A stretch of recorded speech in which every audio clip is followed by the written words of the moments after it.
what a day! What a lovely day!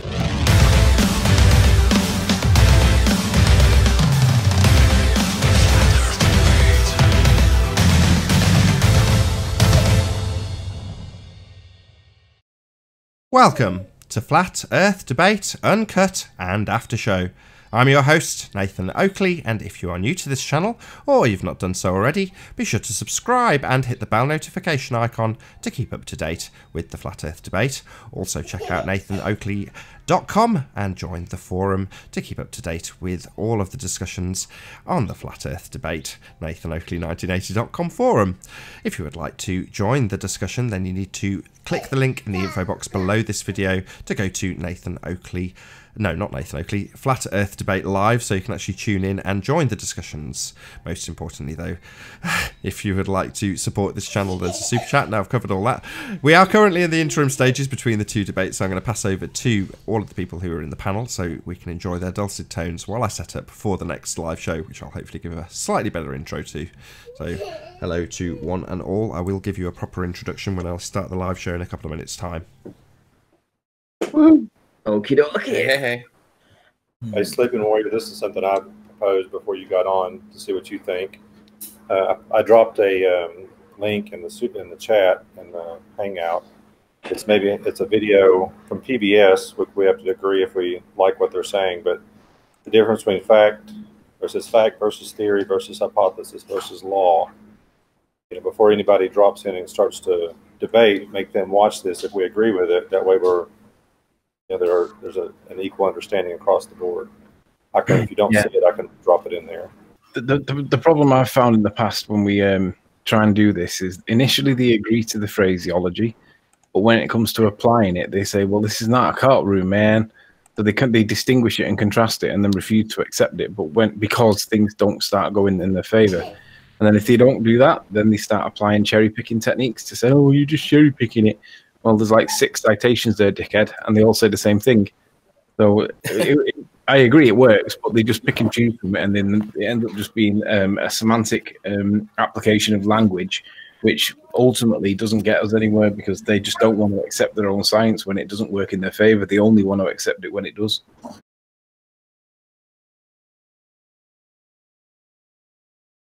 Oh, what a day! What a lovely day!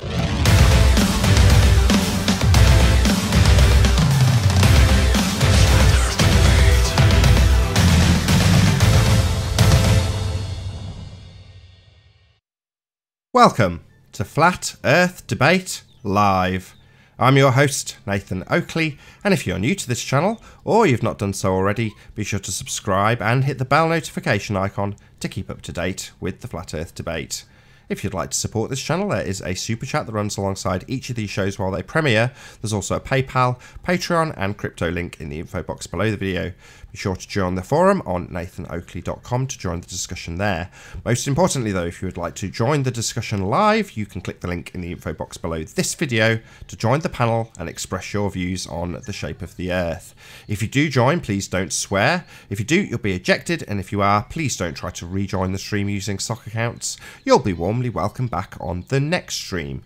Please also share the show on social media. Sharing the show obviously increases the live audience, but this in turn increases the chances of a more diverse panel. So please share the show on Facebook and Twitter. And one last time, if you're new to the channel or you've not done so already, be sure to subscribe and hit the bell notification icon to keep up to date with the Flat Earth Debate, and check out nathanoakley.com to join the forum. Now we are joined by, let's get it in because there's quite a lot of you, Quantum Eraser, Unorthodox, The Plain Truth, Sleeping Warrior, Ranty Flat Earth, Paul, Chocolate Sayin, and Arwin. Good to have you all. Yay. Good day. What's up? Good afternoon. Good morning. Hello. What? I don't think we have Ahoy. What? I don't believe we have Quantum Eraser. We do. You talked over him. Ironically. As usual. That's all right. Everyone does. Just go ahead. Let's do some housekeeping. So we've got quite a good diverse panel. He's on Skype. Am I the only baller on here? Uh-oh. Yeah, I was going to say, I was jokingly just saying how diverse the panel was because you're the only baller, but yeah. So, any signs of Earth curvature? Absolutely none. What are you talking about? Nope. Do you think there's any Earth curve or unorthodox? Absolutely zero. What are you talking about, Nathan? Excellent. A curve to the Earth. We're supposed to live on a sphere according to the current rhetoric, which is accepted by the vast majority of the Western world. It is asserted that we live on a ball hurtling through space. Given that being the case, you would expect to observe Earth curvature at some stage. So, what? All the live feeds are fake. All the Soundly photos are fake. It's all fake. I'm with you guys. What live feeds? I'm sorry. Oh, hang on. No, that's Biggest good. budget of any agency in the world. Hold on. I'm with you. We're going to sign a curvature. You're all on mute yesterday when I asked this question. Got Unorthodox actually giving an answer. Apparently, there's live streams of Earth curvature. I've not seen one of these live streams of Earth curve. So where's this exactly? There's a live stream from the ISS typically. Oh, didn't you listen to the other? Oh, my bad. I'm sorry to break this to you. The region that they're broadcasting from's fake. Didn't you know? Clearly not. Totally. Yeah, totally. Can't possibly have a real live stream from a fake region now, can you? You can't say there's no proof. There's just you don't like the proof they present. It's not really a live stream because they have to Hold on, we've cut got off two issues. every now and then. Proof of what? Proof that they can produce video, or proof that they are in a region that defies the second law of thermodynamics? Which proof of what? Well, I mean, it matches up with all the weather in the world. Oh, you are talking about the video. I definitely perfectly. know they can produce video, but we can also produce video from Narnia. It just requires that you accept, because I tell you, that we can travel through a wardrobe to get there. Not you. You're not going to travel through that wardrobe. But my priest travels through a wardrobe and comes back with video footage of Narnia. So do you, based on that, accept that we can travel through a wardrobe to a magical land called Narnia, like you can travel into this fake region of space that defies the second law of thermodynamics? Nathan, So what are the live correlations with Narnia? Because it's a fake place that doesn't really exist. No, the live that requires. correlation. I'm answering you, and you're triggered already. It's a fake place that I'm claiming you can't go to, just like we don't go to space. But my priest can go to Narnia and produce, guess what? Video footage from Narnia. You are saying there's a place that none of us can travel to called space. And You can go there. your priest, still triggered, your priests can go up to this fake region and come back with video footage. And it's the equivalent of my video footage from Narnia, having travelled through a magic wardrobe. Well, first of all, there's not a 24/7 live stream from Narnia, so that's not even Actually, close there is. to being. I can an set that example. up. I can produce that. I can get that sorted. And there's so hold on. real world hold connection. on. Hold your horses. So, if I produce 24/7 footage from Narnia, actually Scotland, but don't tell him. So, if I produce 24/7 live footage from Narnia, you'll accept that Narnia is real. Yeah? If you produce Just 24/7, answer yes or no. 365 footage, Just of answer Narnia, yes or no. If I produce After 20 a year's shut up. time, Just answer yes or no. If All I right. produce 24/7 footage from Narnia, you will 24/7, accept. 365. Yeah, it'll be all year round, every day without a single interruption. Not that you've got that standard that you could give us, but I will produce 24/7 footage from Narnia, actually Scotland, for you, and you'll we'll only accept. do it for a couple of hundred and you'll thousand accept. You'll accept that Narnia is real based on that, will you? If it's got live correlations to our weather and everything else, Oh then, no! yeah. It's not the It's same not our realm. weather. It'll correlate with Narnia's weather. And I'll prove that too because I've got a Like the second live camera. footage of the ISS It's called. correlates Hold with on. Earth's I've got weather. this. I've got this covered.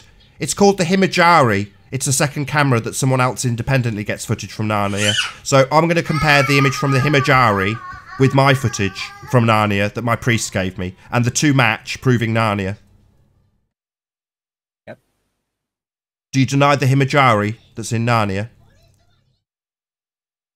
Oh, what you're saying isn't true. It is. No, There's a There's nothing Himajari. called the Himajari. You need There is. to There's a pay your Himajari. Narnia It's in gift now. Narnia. You can't go there to check this, but just accept it. And I'm going to compare the Himajara footage from Narnia with my footage that the priest gave me when he went through the magic Are you saying wardrobe. you're not intelligent enough to become an astronaut, Nathan? Is that You're not intelligent enough I to operate hold that on, Himajari. hold on. You're not intelligent enough to know that they're going through the magic wardrobe. What kind of dumbass are you? Why can't you go to space? Why can't you go through the magic wardrobe? What? It doesn't exist. Why can't you go through the magic wardrobe? Yeah, but that you can become an astronaut, right? That's You can something people do in society. Hold on, you can become an elf and go through. You can become a lion. That's not something that You people do can. in society. Hold on, you can become a lion and go into the wardrobe. You can do that. In fact, I don't even think you need to become anything. Sorry, I've got my rhetoric slightly wrong. So actually, you can just go through as a normal person and just go through the wardrobe. Not you, but the priests that tell us about this. I'm so confused right now. Yeah, well, the rockets. Hands up, who's gone to space? We can get M-Scotch. It's all right, I hadn't quite finished. Maybe hadn't quite finished. There was something else coming. There was something else coming. Hands up, who's been to space? For the audience's benefit, that's nobody. Hands up, who's been to Narnia? Me. You're lying. Come on. Hands up, who's been to Narnia? Who's been to Narnia? Unorthodox. I'm the camera operator in that Himajari camera. I operate it. It's real. Okay, listen, first of all, Anthony, you guys got to get the name right because Nathan said Himajara, and now you're saying Himajari. Which is it? It depends on your dialect. There is a whole different dialect in Narnia. You wouldn't know. The priests will tell you about it if you learn the religion. That analogy breaks down at the point where there's live correlations with weather. Yeah, but listen. When we did the International Space Station, Jerem went out with a laser and he was trying to interact with it and it didn't appear on the live feed. So what's your explanation for that? Is that a joke? No, it's absolutely serious. Jerem tried to interact with the ISS with a laser and it didn't work. First of all, did he have it on an equatorial mount, pointed exactly where the lens is supposed to be? Do you think you could operate an equatorial mount quick enough to keep up with the International Space Station? Just got to stop there. How else would you do it? How else would you? Just because how else would you interact with do it? it freehand. Hold on, I've just got to get this in. Give me a break. An equatorial mount is... You can't believe that you could actually hit the laser on the head of a camera at the ISS. No, just interact with it whilst just interact with it whilst live view is displayed. You should be able to see the blue light flying through the clouds and around it. He doesn't have to hit it. He just needs to be around it, and it didn't interact with it. So your claim that it matches the clouds, I would say, well, real world, we can show that we can't interact with it. I don't think some low watt blue laser. Was it in the daytime? Was it at nighttime? It was at nighttime, obviously. Yeah, I'd have to see the footage and know about how much wattage the laser had. Oh, right.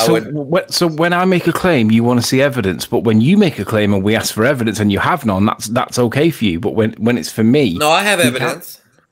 Oh, really? For what? Gravity, when right? When are we going to get to these pictures from Narnia? Of whatever. I don't just come on here and lollygag around. Usually I have something concrete or something, Something concrete. So what have you got for gravity then? Unorthodox. Tell us more about the monuments to Earth's curvature that they've built all over the place. No, it's only in Lake Cuckoo Train. Oh, it's only that one. Oh, okay. Well, no, there's other places you can see. The hold on windmills a in second. England. Did you say Lake Choo Choo Train? Yeah, Lake Choo Choo Train. I like that. That's what it's called, right? Poncho, actually.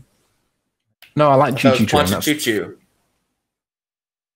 I'm just gonna call it something different every time. I mean, I would argue that just look around you guys. You live in a modern society. Like 90% of the stuff that was built using Newtonian mechanics and our understanding of Newtonian gravity. So there's your proof right there. Just look around. Wrong. It's not actually it was actually built with people and tools and cutting devices and all these jobs. That's what built it. Really, it's the Newtonian mechanics didn't build that. That's the design part of it. It's only a precursor. Actually built it were people and stuff. That's true. That's true. And the reason it doesn't fall down is because of our understanding. Understanding of what? Understanding of mechanics and architecture. That's right. Yes. Oh boy. Right. Profound. That's a Doesn't pretty prove sad gravity, though. argument, It doesn't right? prove it.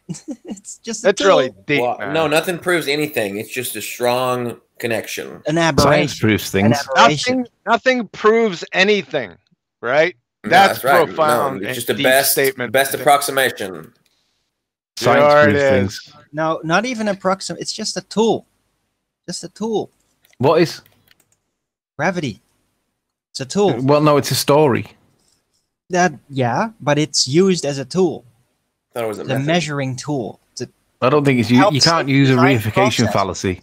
Yeah, Alvin, you how can't. can you You measure- how can't can- use a what's a measuring reification tool? fallacy. You It No, doesn't I'm not exist. doing your that. hand. No, I'm not saying it's proven. I'm just saying it's a tool. It works for the purpose that It works. is used, but It it's works. not What? proven. Alvin, it's not it doesn't real. exist. It does as a tool. It doesn't exist as a tool. Oh yeah, well tell that to the people that are actually using it as a tool. No, Who they're are using you- it who's only in using maths. We've had the conversation And about it's maths a tool before. as well. What's the No, difference? it's not a Oh, tool. A tool does hold on, something that's physical, extent. right? Interject. Sorry No, to a interrupt tool everybody. is Hold on one used. second. One second. We've got somebody on the panel who I believe has claimed in the past he's used gravity as the tool, utilised it in his daily affairs. That would be unorthodox, correct? Yes. You want to tell us about how you utilise gravity, please? Don't interrupt Used him. in the analysis of structures and the materials we use to build them to make sure they don't fall down. Oh, really? So if you didn't account for gravity, they would fall down. Is that what you're saying? It is used. They wouldn't be safe. You wouldn't be able to be sure they are safe through So using safe is governed gravity by and the hold on, gravity, let me finish. right? Let me finish. Hold on, let me finish. So what you do is you basically take a structure to the point of failure and then you build in safety factors. So you can be reasonably sure that the building is not going to fall down. I Usually it's understand. a threefold But or which fourfold. gravity? Which gravity were you accounting for when you were taking into consideration safety? Newtonian mechanics. Newtonian, right? So Yes. Newton, Cavendish quantified the strength of gravity against your building. Do you know what the value was? It depends on the mass. It doesn't. It depends on the material. It's He a gave whole a ratio. analysis. He It gave a uses- ratio. Unorthodox. He gave a ratio of how strong this so-called force of gravity was, which later got superseded by Einstein's bending of space-time. But if you're accounting for gravity, how strong is it according to Cavendish? It's 9.8 meters per second squared. No, it's a 50 millionth of the object's weight. So if you're going to account for a 50 millionth of a building, and you're going to claim that if you didn't get your calculations absolutely spot on to a 50 millionth, the buildings would fall down and they would be deemed unsafe, I'm going to call bullshit. That's not true at all. That's Your only when you weight try is to derived isolate from F equals mg. So you also have to know the distances between the objects. Yeah, but it's still a ratio. You understand what a ratio is, right? Yeah, but that's not the whole picture. Yeah, it is. Yeah, the whole picture's bullshit. Yeah, actually, it's the whole 50 picture million is of that- a fairy tale. I really don't understand your gripe here, right? I mean, it's pretty much fact that Newtonian mechanics and No, it's Newtonian not. gravity is used in engineering. It might be calculated, tool. but it's definitely not used. Okay. Yeah, it is as a tool. You Not said used. pretty much Yeah, fact hold or on a fact? second. Okay, Hold on a calculated. second. Calculations Wait, as a wait, tool, wait. and that's the It's only calculated. place it My actually word, works. people. Shut It's calculated only. Shut up! It It's doesn't matter. yes, it's calculated, and then you build something based on that calculation. Sleeping Warrior. It doesn't make it real though. It just makes it a very useful tool in calculations. Okay, That's well- exactly what it's used for. Doesn't prove anything. I'm not saying it proves something. It's just very good evidence for it. No, No, it's not. No, that's a contradiction in one sentence right there. Do we have to do our my ice creams example again? How is that I've got a contradiction? question for unorthodox. Sure. I would think, or do you think density would have more to play in building of a building than gravity? Excuse me? Density? Density. The I density mean, of that's an looked at object. as well. I think, but I mean, so you need a beam which is more dense than a piece of wood because it can hold more weight. Well, Alvin, I could you doubt drop there's that gonna be guy people muted? out there willing to use the relative density theory. Sorry, I've in just place got of to point out. gravity. Is it Paul that was just talking? My kids heard your kid in the background and now come in to communicate with her or him. Yeah, that was Paul. That was me. So your kid was making a bit of noise in the background. Mine's just run in. Now I can't hear anything because she's trying to talk to your kid. I'm sorry. It's okay. It's fine. It's just funny. Your kids are talking to each other here? Yeah, she heard another child in the background and has run in and is now repeating what, you know, the noises and stuff. Sorry, okay, I'm sorry. I'll pay you more attention. That's pretty cute. But I mean, you definitely look at densities. You look at a lot of different things. You look at, you know, strength.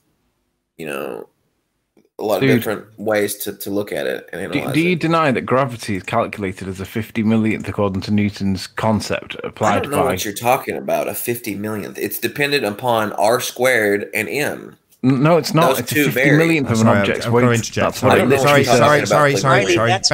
Bear with me. Bear with me. That means please stop talking.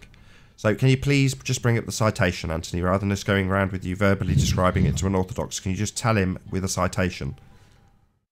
Unorthodox, are you challenging the 50 million to 1 ratio? I said I've never heard that 150 millionth before. I've never heard dear! That. And you're a structural engineer, and you've not heard of this? Mechanical engineer. No, that ought to tell you something, Riley.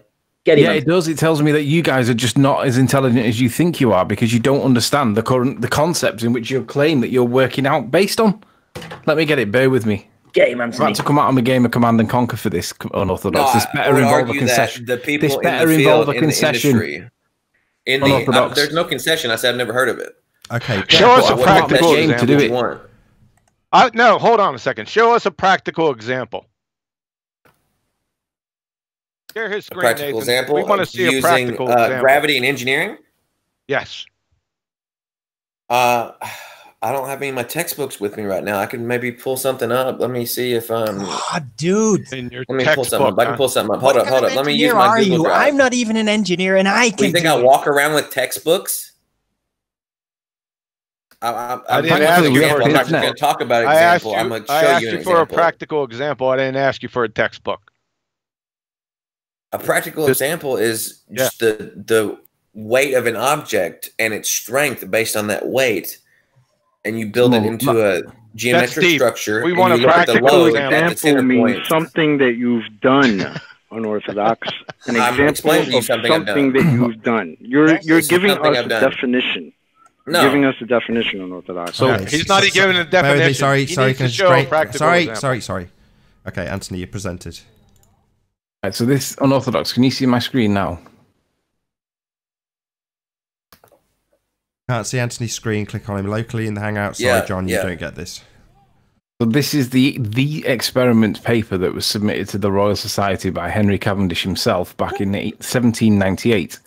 And according to him, he's not trying to measure or demonstrate the gravitational pull of mass attracting mass or nonsense like that. He's trying to determine the density of the Earth. Yes. Well, basically, as you read through the introduction, you can get to page 2, and at the bottom of page 2, he reads, and I quote, that means verbatim, "As the force with which the balls are attracted by these weights is excessively minute, not more than 1/50 millionth of their weight, it's plain that a very minute disturbing force will be sufficient to destroy the success of the experiment." But he quantifies the force with which the balls are attracted. So if you've got a building that is being attracted to Earth by gravity, it represents not more than a 50 millionth, according to Cavendish. Anthony, that number could be absolutely anything dependent upon the weight and the distance. That number could have been 1 in 10,000, 1 in 50 billion, 1 in 50 trillion. That number could have been absolutely anything. It depends on the weight of the balls and the distance between them. That number tells me absolutely nothing. We know the maths. We understand the concept of applying the maths. What I'm pointing out to you is that he claims that the force with which the balls are attracted is 50 million to 1. That's a ratio, right? He doesn't say it's different on all occasions. Anthony. Sorry. Hey, Sam. How you doing? Yo. Well, we know the equation for the force he's talking about, Nathan. God, please. I'm trying to sound check a new guest, please. He spoke up. He spoke up. Hey, Sam. How you doing? Hey, Nathan, I'm doing great. Sorry, guys. I don't mean to interrupt. Whoa. You sound terrible, but we can hear you. That's a lot of bass on that. So unorthodox. The ratio that was given in his paper is 50 million to 1, right? It means absolutely nothing. No, that's yeah, what you got that right. You got that bit right. Yeah, that's one that's right. So in his paper, in his non-experiment paper, he shows 150 millionth to 1. Is that what you're saying? Yeah, 50 millionth to 1. That's the ratio that he gives the value of the force between the masses. In his non-experiment that the scientific community doesn't follow, that's been superseded by Einsteinian space-time curvature.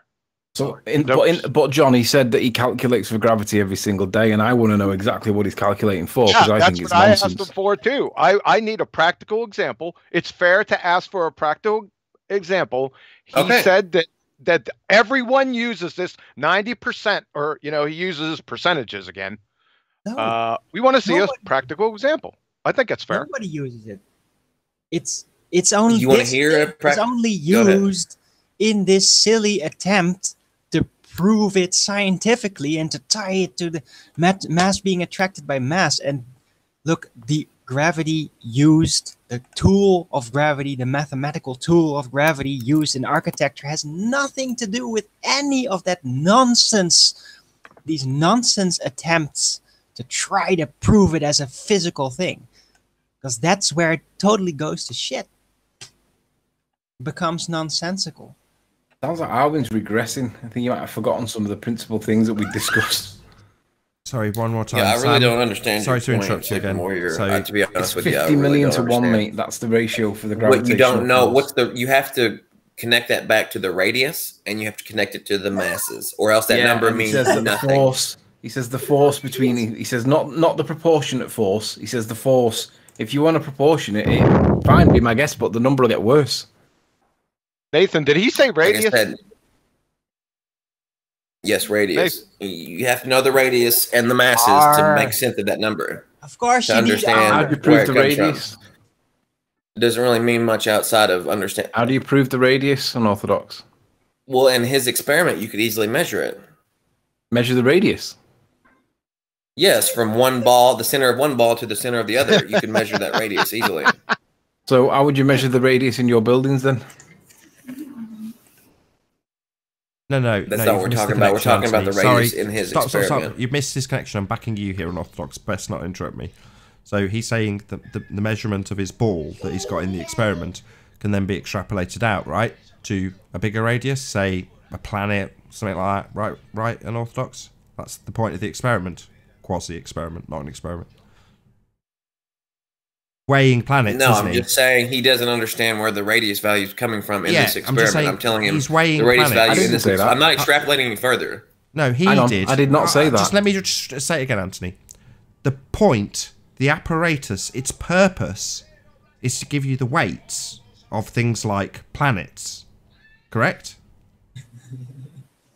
He was getting the density of the Earth. Right. A presupposed planet, right?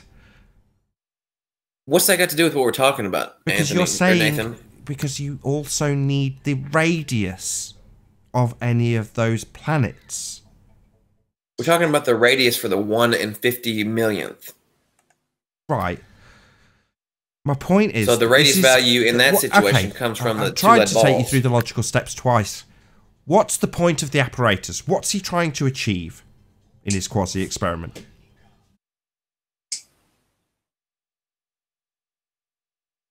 I thought that was a rhetorical question. No, obviously not. Do you want me to repeat the question?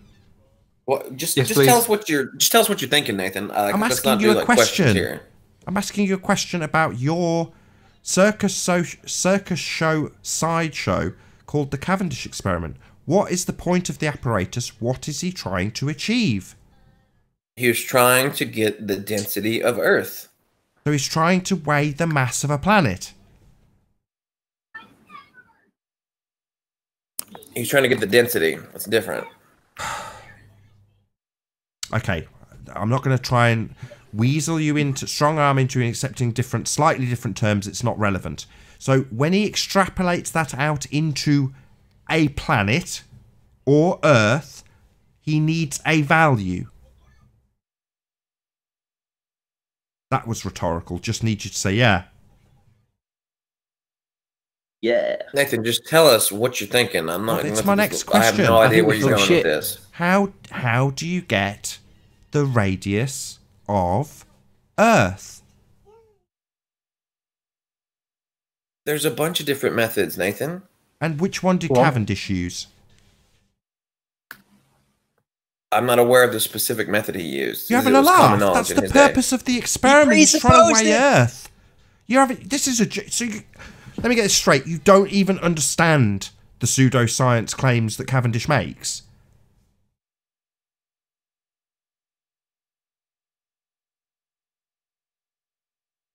Honestly, I don't think this guy thinks about this at all until he clicks the link and just joins up and just sputters nonsense. Sorry, Chocolate. Just let there be silence. So you don't understand the actual claims that Cavendish is making when preparing this apparatus for public consumption?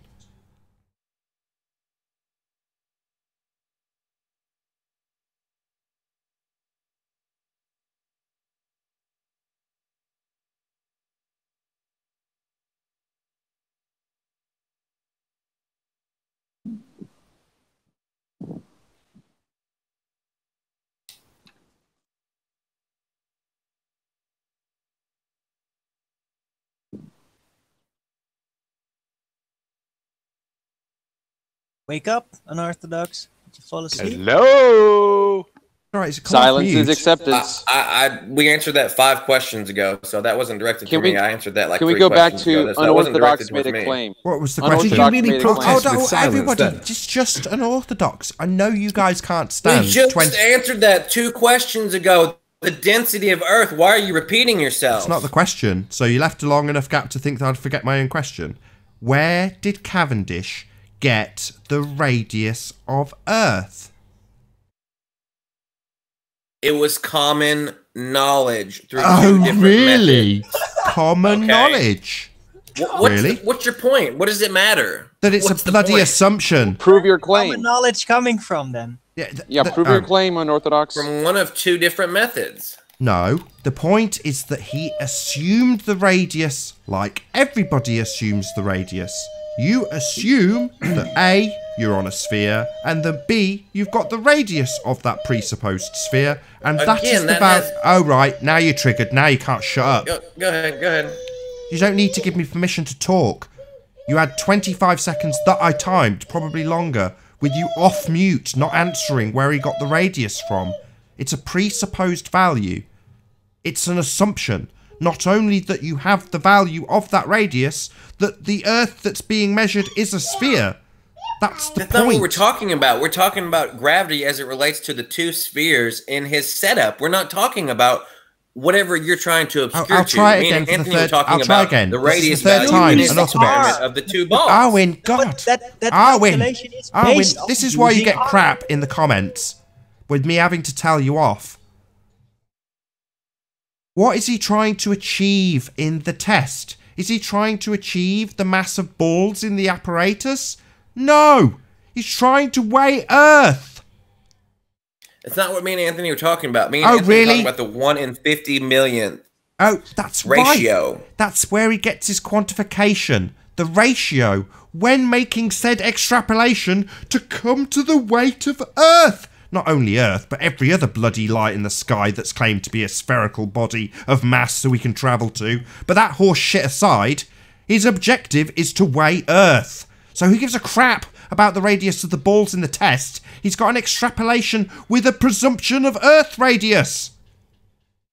Well, who gives a crap? Anthony gives a crap. That's what we're talking about. Who gives a crap? Where does the 1 in 50 million come from? Where is the radius value coming from? Remind me the title. We're not talking about the radius of Earth. Remind me the title of the show. Remind me the title of the show, Unorthodox. Who gives a crap?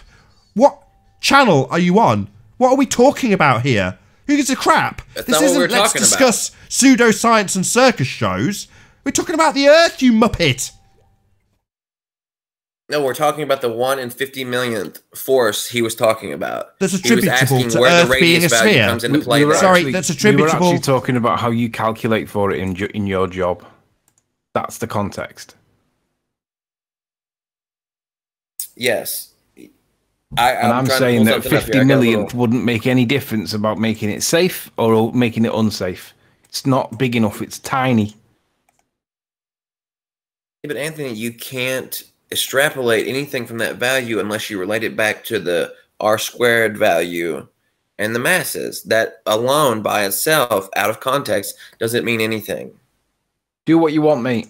Mathematics doesn't prove your point. It's only a 50 millionth. Play around with the maths. Change science. Put it in a paper and make it 25 to 1. Do what you want. Doesn't prove that you're measuring for something that actually exists, even though you believe that you are. All you'd have to do is change the radius, make it closer, and make the mass larger. You could get a higher value easily. Listen to what I just said. Somebody said doing change maths science, doesn't prove that gravity exists. Do you understand? This isn't science. Yeah, this isn't science. I thought your only gripe with mathematics was that it was negative values. Oh my God, this isn't science. You don't have to change science. This is pseudoscience. Well, I mean, I've only heard his only gripe with mathematics is that negative numbers aren't real. If they're positive numbers and they have a direct correlation with the real world, those are real. That's not correlations aren't causal. You didn't listen, John.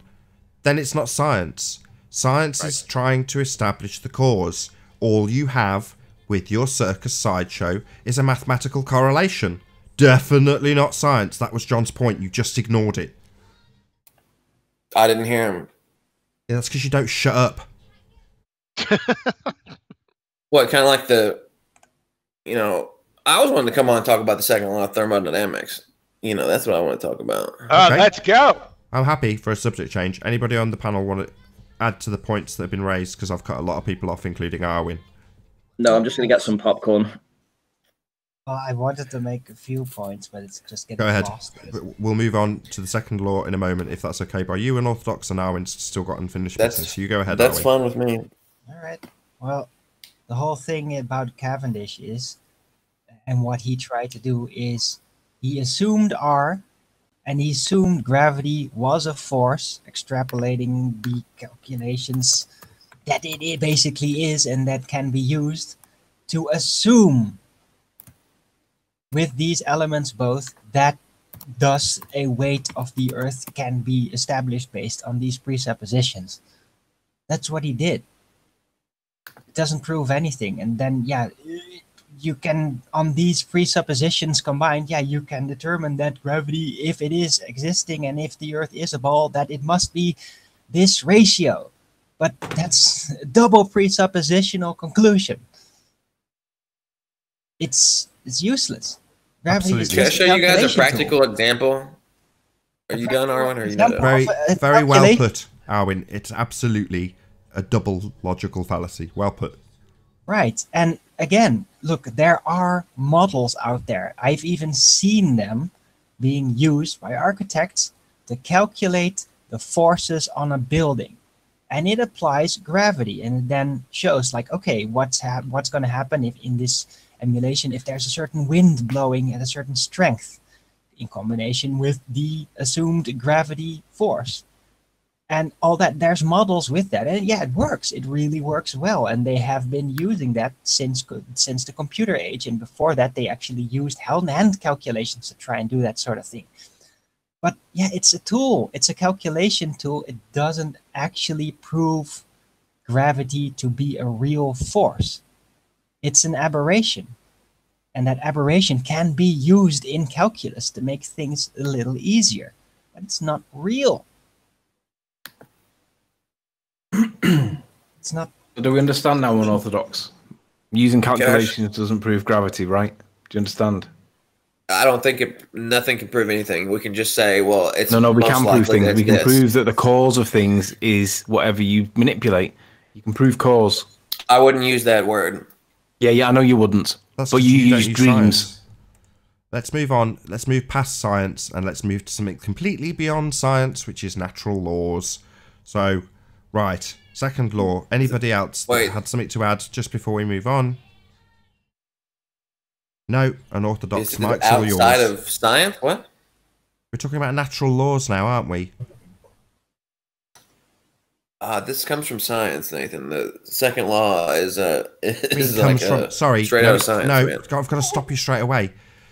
No, this does not come from science. This is not establishing cause and effect. This is a natural law. It occurs always, cause unknown. It is a natural law. It has not been established through scientific validity. It's just a natural law. Outside of science, like proving the Earth's shape. That's not true, Nathan. Absolutely correct. That's not true. Nuh-uh is not going to cut it here. Natural laws do not go through the scientific method. Shut up. Natural laws do not go through the scientific method. Therefore, they have nothing to do with science. They're just whats and is's that always occur and are inviolable. Anything this is used in thermodynamics. This is a concept born out of science. This is a scientific concept we're talking about. I'll say it again. It is not a cause and effect relationship. It's not been established through the scientific method. It is simply a natural law that occurs always. It can be defined. That's it. It's not establishing a cause and effect. Okay, let's just say I go with that. What occurs always? What, a natural law? Yeah, that's what I declared when we moved on and changed the subject. Yes, we're now not talking science. We're now talking natural laws. Did you actually want to make your point or argue the semantics about what we're discussing? It's definitely not science. State the natural law. You said you wanted to talk about the second law of thermodynamics. I'm saying state it. State what it is. It's your claim. I want you to establish that you understand it. If you're going to make a claim about it.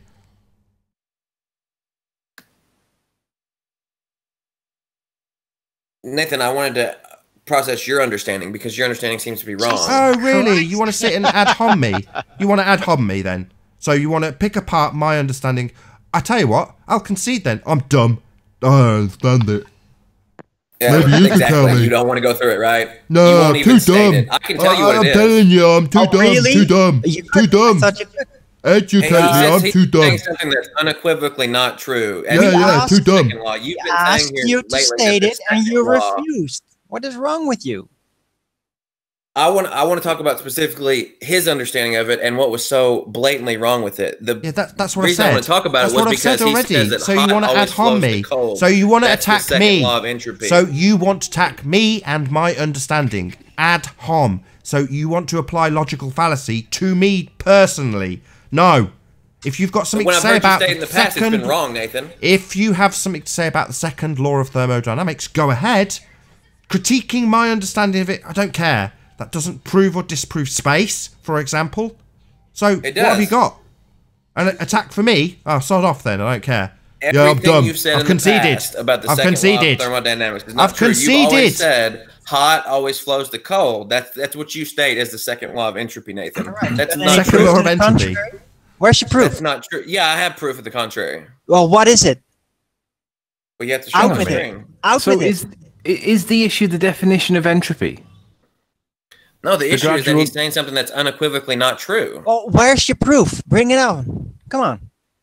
It's not true. I mean, hang on. So you're saying that entropy is wrong? Well, what I'm saying is what just let him show, guys.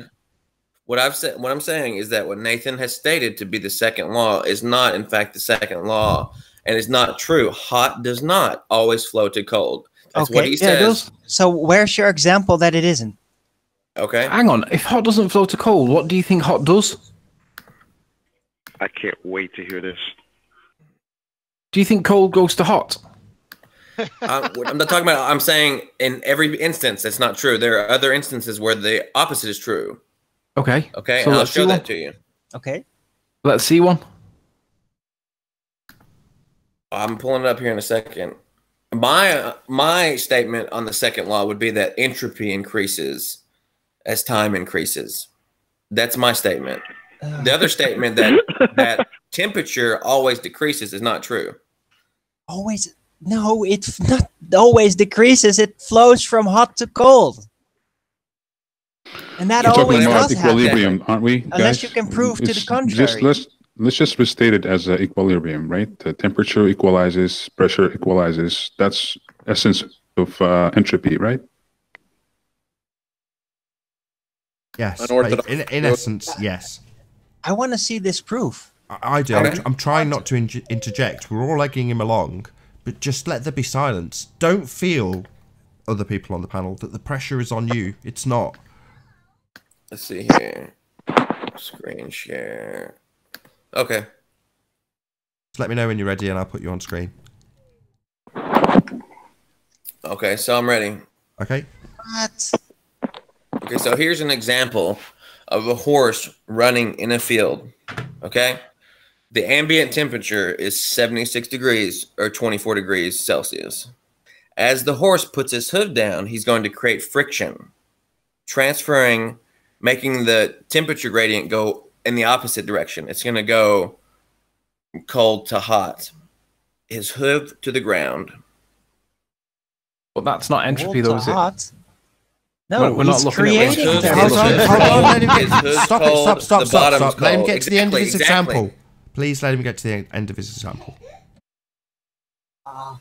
That was the end of it. Oh, right.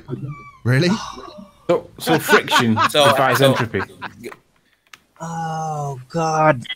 Is it a natural law or is it a not natural law? Should it always apply or should it not always apply? No, it's a ridiculous example. It shouldn't apply in this situation?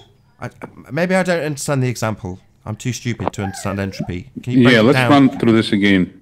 No, he's he's claiming that hot is not flowing to cold. That's not what's happening. There's heat No, I actually don't coming think- into listen. existence from friction. But that heat will still flow to the cold. Owen, let him explain it one more time so that everybody is absolutely clear on what unorthodox is saying. Just let him do it one more time. Please. Thank you. Okay. So in this example, you have two cold surfaces, relatively speaking, the hoof and the ground. As soon as he plants his foot on the ground and creates friction, he's transferring heat from his cold foot and heating up the hot ground. Do you Cold have the to hot. demonstration? Do you have the demonstration that you measured the grass and the ground at the moment the hoof touched it? No, I would say this is blatantly obvious. No, let's not go there. Let's just examine what unorthodox is saying here. It's not So, can I just comment quickly? You're saying that ambient temperature is equal to the temperature of the ground and the temperature of the hoof. Is that correct? Yes. Okay. Yes. And so you say that a mechanical action is producing heat. Is that correct? Yes. Yes. And that heat does what? It's flowing from one surface to the other. Could be said to be flowing from the cold Exactly. foot So to the hold on. The heat flowing to the other surface, right? Yes. And that surface Cold is to cold. hot. Yes. Right. So that's exactly what Nathan was saying. Yeah. You're just restating exactly his claim. Not only that, but as soon as No. hold on, unorthodox. Not only that, but as soon as the hoof leaves the ground where it caused friction and increased the temperature, as soon as the hoof leaves the ground, what happens to that temperature? I'm talking about an example that Can you basically is that what happens? it does what it would in any other normal station. It goes down, but that's not always true. You're saying it's a natural law. You're saying it's always true. I'm showing you an example where it's not true. I'm not talking about the 99 other examples where it is true. Travis, hold on one second. Sam, if you don't mind, can you go through it again with him, please? Sure. So we established that temperature is equal in the surface, the hoof, and ambient area. There is mechanical action happening, right? A compression and traction, right? That generates heat, right? Yes, that's how you work against. That's how you create. We understand it. Thank you very much. Yeah. So traction, mechanical action, compression generates heat, right? Yes. So then you saying that this heat that was generated is flowing to the ground, right? Yes. That is second law of thermodynamics. So the hot is flowing. In order to combat the second law of thermodynamics, you have to do work, which is force over a distance. Nobody mentioned work. No, nobody mentioned work. Nobody mentioned mechanical actions. We're talking about flow of temperature, pressure, energy, right? Yes. That's a mediation. Nobody mentioned mechanical actions, heating, cooling, extra forces. Who? You just did. No, we're responding. I did not. I'm just following your example. So it the flows. two surfaces are cold. You have introduced He's just. They're I've going got to from get this. I don't want to do it cold 5 hot. times, please. He's just Surfaces explained. are cold. They're going from cold to hot. He's just explained twice. Is that really that difficult to understand, God, guys? He's so triggered he can't shut his mouth. It's been explained to you by Sam twice that it did follow the second law of thermodynamics. It didn't. Hot indeed did flow It didn't to cold. flow your interpretation You can't of the shut your second law. stupid It followed mouth. the real Whenever you're in a second law. corner, this is what you do. Your only reaction is to rumpus the hangout. So why don't you just have some humility? You're stating I still haven't finished my sentence, unorthodox. Try to contain yourself. So, he has explained it concisely twice. Either you don't understand What did he explain? You're still talking. Either you don't understand his explanation, or you have an alternative, a rebuttal. Do you understand his explanation? Step 1. If so, please can you explain it back so that we know you do understand, because I suspect you don't. No, I don't understand his argument. That's fine. That's acceptable. Sam, over to you again. Yeah. All right, let's try it differently. Nathan, anytime you've mentioned the second law of thermodynamics, have you ever implied, implicitly, explicitly, that a mechanical forces or generation of energy or heat prior to you mentioning second law of thermodynamics? No. Exactly. So why on earth, unorthodox, you bringing the generation of energy and heat? It's a natural law. Does it or does it not apply always? This is a natural situation. It's a horse running in a field. You bringing into the argument variables, right, that have no place in understanding of second law of thermodynamics. Nothing. Second law of thermodynamics simply states that a given energy, whether it's thermal or pressure, equalizes with its environment. That's all it does. It has nothing to do with generation of the energy, right? That's a completely separate discussion. You're mixing the two. No, it's not. Is it a natural law or is it not a natural law? I think I know what he's doing. He's kind of Does it always apply or does it not always apply? Sorry, it just seems like you're taking the first law and kind of applying it to the second law as though we're not in a state that has energy generation capable. So what you're basically saying, unorthodox, is we would be in a constant... We're heading to an ice age. No energy's ever being inputted into the system, right? Well, you try and use it in the example with Earth. Earth has energy being added to it via sunlight. So your example is pretty much moot, right? No. If you understand this. No, it's not. The sun adding energy to the planet. The sun, hold on a second there. Hold on a second. The sun is the greatest entropy generator known to man. So what the hell are you talking about? Nathan always talks about the Earth and the atmosphere as if it's in isolation. Like there's no energy being transferred. No, he doesn't. No, he doesn't. That's my point here. And I think you guys are starting to understand what I'm talking about. Your law. No, I'm unorthodox. I think you just proved to everybody on the panel. Sorry, John. Sorry, unorthodox. I'm really sorry to interrupt. I just need to define some terms. You've used a word, so we need to get some clarity. You've used the word isolated. So do you understand the difference between an isolated and a closed system, unorthodox? Just the colloquial definitions. Isolated is isolated from energy or mass input, or not isolated from energy or mass input. Sorry, I think you guys are starting to understand what I'm saying here. That was a bit too quick for my. Maybe it was my hearing. Maybe hold on. Maybe I was a bit deaf. So just give it me a bit more concisely. What is an isolated system and what is a closed system? I just told you, Nathan. It was too quick. Maybe it's my hearing. I'm sorry. And maybe it's my bad. Just a bit slower and grouped, closed, separately. I'm not going to repeat myself again, Nathan. Oh, okay. Unbelievable. So I think you guys are starting to get where the no, I haven't had a clarity on the terms. That's my problem. So shut up. I'll just have to shut you up indefinitely or kick you out if you don't want to define terms with us. We're in a debate.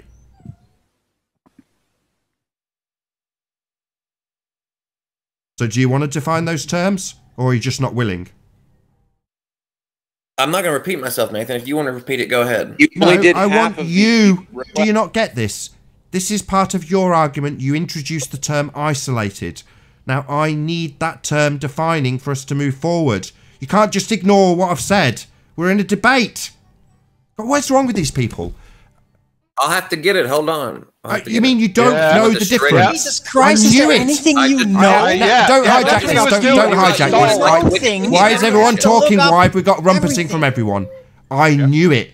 So you don't know the difference. I just said it. So that's the point. I thought you wanted like the Wikipedia definition. Now he's rumpusing me. Do I have to mute you? So you don't know the difference.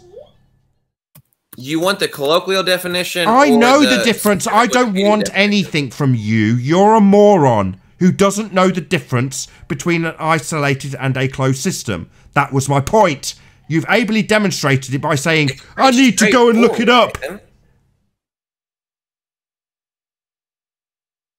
So isolated is isolated. Oh, that's really descriptive. Is non-isolated. That's so descriptive. Very helpful. Thank you. So descriptive. Well, don't sit there and tell me I don't understand it when What's all you need is the difference? The That's word why I asked you to understand categorize them. Are you just buying time while you Google search it right now? I don't mind if you do, so long as we get to you actually defining these two terms.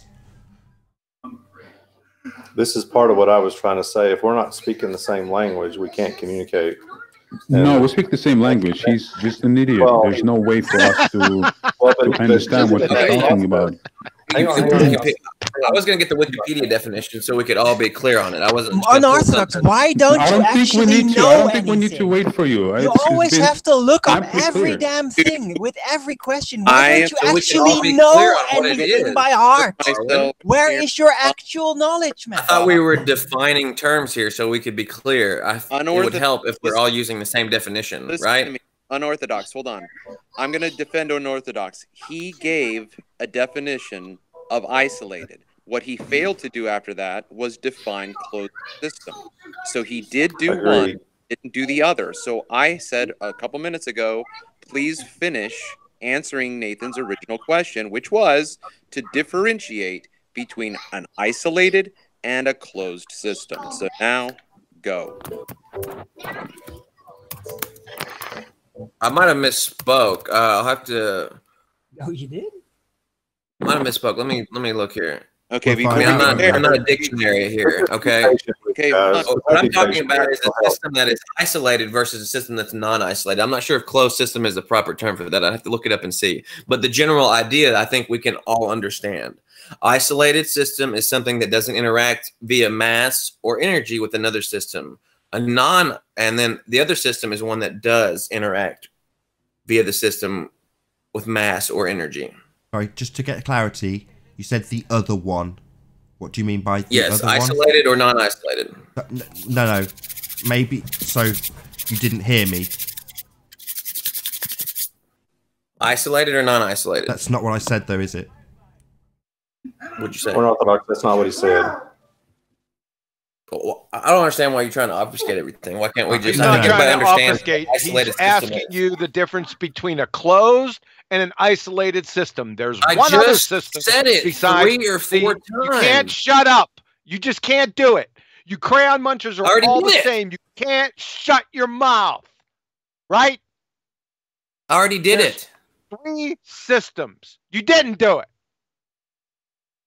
You didn't do it. You didn't do it, you dumbass. Come on, man. Listen back to what you're saying. Unorthodox, you didn't do it. You just defined isolated, but you didn't define closed. I said closed is something that. Oh, I'd have to look up the definition of closed. I might be misspeaking about the terms, but really, versus non-isolated. I love you sometimes, Unorthodox. You are very funny. I'll give you that. Your stupidity and your lack of comprehension of your own stupidity is extremely amusing. What's the point? Okay, let me ask you a question. We're defining terms. Unorthodox. You don't know the point till you go and look it up. So go and look it up, and hopefully, when you read it, the penny might drop. Unorthodox. Hold on. Unorthodox. Are you equating unisolated with closed? Because those are the only. Yeah, I might have misspoke. And I'll clarify again. This is like the second time or third time I've said this. I mean isolated and non-isolated. Okay, are you then equivocating unisolated with Nathan's term closed? He hasn't defined. I haven't heard him define closed system. He asked you to define Oh my it. God! You're asking me to equivocate it with something that he didn't define. How am I going to equivocate it with something that he didn't define? Okay, that let's just draw this to a close. Right, the reason there's an Closed issue, system I'm just is going a to tell him. physical system If that he'll does shut not up allow long enough, I'll tell him. So He I probably will. won't. He'll probably be talking So- definitely. The issue with you comparing isolated with what you define in quotes as non-isolated is there is another system beyond closed. So non-isolated does not mean closed because it could mean something else. You don't realise that yet, but I'm helping you along. I'm kind like A closed system is a physical system that does not allow certain types of transfers, such as transfer of mass and energy in or out of the system. That's exactly what I'm talking about. That's an isolated system. This is I just read the definition for closed system. Sorry, you're claiming that a closed system does not allow the transfer of energy. And mass. That's what he said. That's the definition of a closed system. Does not No, allow that's the certain types definition transfers, of an such as transfer isolated of mass, system. transfer of energy. Closed That's system. Hold on, Oh my hold on, goodness everyone gracious. shut up. Consider. You're saying that's the definition of a closed system. Sorry, I've got it on screen now. Yep. Show me. Can you relate this to the bigger picture, Nathan? Because I Just really don't understand take where off you're going screen. here. You've just I do. declared. Oh, he's taking it off screen. Why do they do this every time? You've taken it off screen, unorthodox. Why would you? Do such a I've thing? detected the fallacy. It's a Oh, P is I Q, just therefore said it. Q must be P fallacy. What it states there Yeah. very specifically, a closed system, and now listen very careful, in classical mechanics would be considered an isolated system in thermodynamics. That doesn't mean that it also counts the other way around. what's the bigger picture point here? What's the bigger picture point? Why are we getting stuck on? Is Q, on these- therefore not Q must be P. That's it.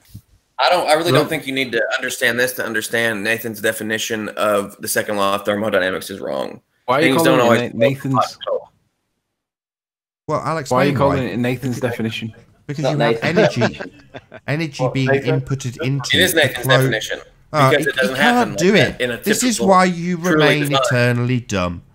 Because you continue to talk. You didn't know the definitions, you still don't. You've got a citation that you won't continue, you won't clarify that you've understood the meaning of. We're saying that what you're saying, where you've got this citation from, is the definition of an isolated system. Now, there's some I want you to do this. I want you to clarify the difference between the two. Between what two, Nathan? I'll say it again.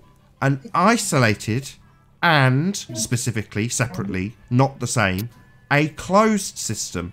They are not To the what same. end? Why? Well, I'll tell you the answer because we've done this long enough. One has the input of energy, the other does not. That's what I said in the beginning. Oh, yeah, whatever. Claim that you understood the point the whole time. That's what I said from the jump. So your whole point in No, you sticking to didn't. these definitions. No, you was didn't, to make unorthodox. the You're point that I lying. You made said at they were the very same. beginning. Are you joking Oh, wait. me? You said they were the same. You didn't do that at all. You're a liar. I said one's in isolation, Wait. the other isn't in isolation in terms of energy and mass. That's what I said. Now, what he said is the exact same thing. So you had no point. Unbelievable. Okay, Is no what you're worries. saying. No worries. No worries. Okay, No unorthodox. So, what is your point exactly? My point is that temperature, heat, does not always flow from hot to cold. You are wrong, Nathan. Can I get a concession? No, No, why? that's not correct. That's the second law of thermodynamics. You're missing the point of energy generation. I still want to see that demonstration of cold action. Or I just yeah, showed hot- you. Can I? Of can I jump in? heat I've just- actually I've just- gathering so- Sorry, I've got to do naturally this. I'll try and do it over you. If I'm not, only I'll in have to mute the second grade. hangout, Can I guys. jump in So real quick? I'll try and summarize this. Right. The definition of an isolated system would mean that we were in a constant consistency and there was no energy being added to that system. So having constant decay and no energy ever being inputted into that isolated system would conform with the example that Unorthodox is trying to give. But we do have things that generate energy, obviously. So your definition is wrong. No, the production of energy is not defying the second law of the... I just can't believe this. Repeat it back. He cannot shut up. Yeah, The generation it's a baller. He still talks. They all got it. I want to explain it. I lose my rag with them sometimes. Now, I'm not losing my rag, I just get exasperated. It's like, you try and make your point to make it concise for the audience at the end, and he just rumpuses the living daylights out of you non-stop. Yep. Go ahead. That's all they do. Non-stop. It's not only unorthodox. It's not only unorthodox. It's a baller disease. It's called diarrhea of the mouth. That's all they can do. I mean, I proved my point. No, you didn't. No, you did. No, well, you misconstrued. You misconstrued. It's not hot flowing to more hot. What you demonstrated is energy being created by another source. It's coming into being. That's not the flow direction of it. It's just new energy being introduced. That energy is gonna flow from the hot to the cold. So you completely misinterpreted the whole thing. It's not a proof against hot flowing to cold always. That's the second part of the second law of thermodynamics. Is hot always flows from cold unless you do work, unless there's energy input in the system, like there is constantly with Earth. And no, the horse. It always does that. So did the horse do any work? Yes, friction over a distance is work. So, force over a distance. So we're all in agreement about the second law of thermodynamics then? No, you seem to be not in agreement, Nathan. No, not at all. Hot still flowing to cold. So, okay, no worries, I'll lay out my example. So, we've got a gas pressure, yeah? That gas pressure, according to your religion, is next to a vacuum. There's no work being done. The pressure's there, it exists. There's no horse running around. The gas is just doing its thing, bouncing off each other against the walls, potentially, of a container that doesn't exist in your religion. And according to the second law of thermodynamics, it would flow into that lower pressure system instantaneously, given that it's 10 to the minus... Here he goes again. Given that it's 10 to the minus 17 torr. So we have a second law of thermodynamics violation known as outer space. That's my point. I assumed you came in to defy that second law of thermodynamics somehow. Unless there's work being inputted in the system like sunlight, Nathan. Oh, so the sunlight would mean the gas pressure can defy the second law of thermodynamics? No, your example doesn't hold water, is what I'm saying. Because of sunlight? Yeah, the sunlight's being added to the system. So your example doesn't hold water. To the system? Oh, hold on. To the system? And that would be what type of system? Well, it would be a non-isolated system, right? You're adding energy to it. There's two different... I tried to get this earlier. You just didn't understand because you didn't research it enough to know. There's two that are not isolated. Two. So when you say non-isolated, that could be one of two things. Maybe you'd like to tell me what they are. Because later, you'll claim you already... He's talking already. Nathan, why he's talking already. To misconstrue here? I said the exact definitions. I said that. Don't sit here and try and act like I didn't know what I was talking about. I already That's conceded exactly that you what I had. said. You claimed you knew already, and I conceded. So now I'm asking something else so that later you can't claim you already knew. Beyond isolated, what are the other two? You can have them isolated from mass, non-isolated from mass. Isolated from energy, non-isolated from energy. You're a dumbass. Or a combination of You're one a dumbass. or the other. Did you hear me? Deaf as well. You're a dumbass. Maybe I didn't. Thank you, Nathan. Maybe I didn't. Oh, I'll repeat it. You are a dumbass. Yeah, and your example doesn't hold water because you're talking about a system where energy is being added to it. Right, Your example after again, only let's humiliate him applies further. to Yeah, where yeah, there's no system. energy Yeah, being yeah, put that's into it right, system. whatsoever. Yeah, that's right, an orthodox system. So beyond isolated, what type of system might we be talking about? I'm trying to give you some hints in the verbiage that I'm using so that eventually the penny drops, because that'll be very funny. Nathan, I'm losing brain cells here, mate. Okay, I'm just toying with this dumbass. Isolated. And this is why I love him. He's great. we please move I know it's so on? funny. I'm My losing the will my to colloquial terms live. are exactly what the terms are. No, no. Really, no, you don't. We know. isolated from mass, or isolated from energy, or not isolated from mass, or not isolated from energy, or isolated from both, or not isolated from both. What system are we talking about here, Nathan? In your example, Shall I tell him? system? Shall I tell him? Shall I put him out of his misery? Tell us this. Shall I put him out of his misery? Yeah, he'll tell you that he told you before. I know, Go I ahead, know. tell me. Open or closed.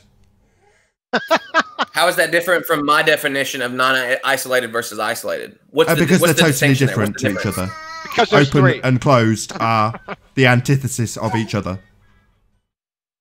No, in comparison to mine. How are Yeah, they different isolated from versus isolated versus non-isolated. non-isolated? Well, the two categories that sit within the external to isolated are the antithesis of each other. Grouping two That's things what my that are the definition was, antithesis Nathan. of each other together is wrong. And are you this dumb? So do you not know what the actual system is in your example, Nathan? I would assert What it's system closed. are we talking about in your Yeah, example? yeah. I would assert closed. What would you assert it is? Non-isolated. What? That's two things. We've just gone through this, you dumbass. So which would you assert it Take it is? easy on him. Take it easy Open on or Are closed? you talking about the difference between mass Yeah, I and know what energy? you're talking about. You're just rambling diarrhea. Are you talking about the difference between mass and energy entering the system, Nathan? Yeah, what system? God forbid we For the try and third understand time. this instead of Yeah, just you keep giggling. using this word you don't understand. System. Which one? Hey, physics warrior. Hi, Nathan. Good to Hey, have guys. you. Yeah, the point that you told me earlier that you were making the distinction for was basically exactly what my original definitions were, Nathan. Oh, hello. Yeah, I'm bored of you. My kid's more entertaining than you. Physics Well, warrior, I'm what's glad that up, I can man? actually show that you don't have a clue what you're talking about. Open or closed? I'll try one last time. Unorthodox. You make the globe look dumber and dumber every single day. Every time. I know. I put gravity into the little box you guys wanted, just like you wanted it. I did the demonstration with density and buoyancy that showed that you guys were, your understanding on that was just absolutely. Listen, you know why I say that though? You know why I say that? It's hard to deal with. You know why I say that though? I'm not trying to ad hom you. I'm just trying to say that you come in here, you're not prepared for anything. You don't know anything. You have to look things up all the damn time. Like, you're ridiculous, man. When have I ever had to look something up besides today? Every single time you come on? Every time you're on the yeah, show, man. every single time. Every Give me time. another example. Give me another example. Every single time you've been on. One example. Every single time you've Yeah, been you on. can't think of one, can you? Yeah, I can. Every single time. One example. My memory of you is directly One associated with, oh, I don't know. I have to look it up. You do it every single time. What's wrong It's with the first not time I've knowing seen you. How does that? I don't understand what your argument is. Just because I don't know. Because you come in with the confidence of a fucking scientist, and then you have to look up the definition of every word that is uttered by Nathan. My definition. That's ridiculous, was man. Your definition. We just had a difference. In No, Listen, he's not unorthodox, making up unorthodox. definitions. He's reciting the scientific facts to you. You do realize that when you unorthodox. actually finish your study, you can't use Google during your exam, right? You actually have to know these things yourself, right? Arwen, I've forgot more than you know about physics, okay? Oh, that is blatantly obvious. You seem to have forgotten almost everything.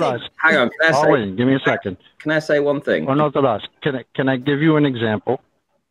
You know how Riley was talking about the 50 millionth of gravity that Cavendish was trying to extrapolate?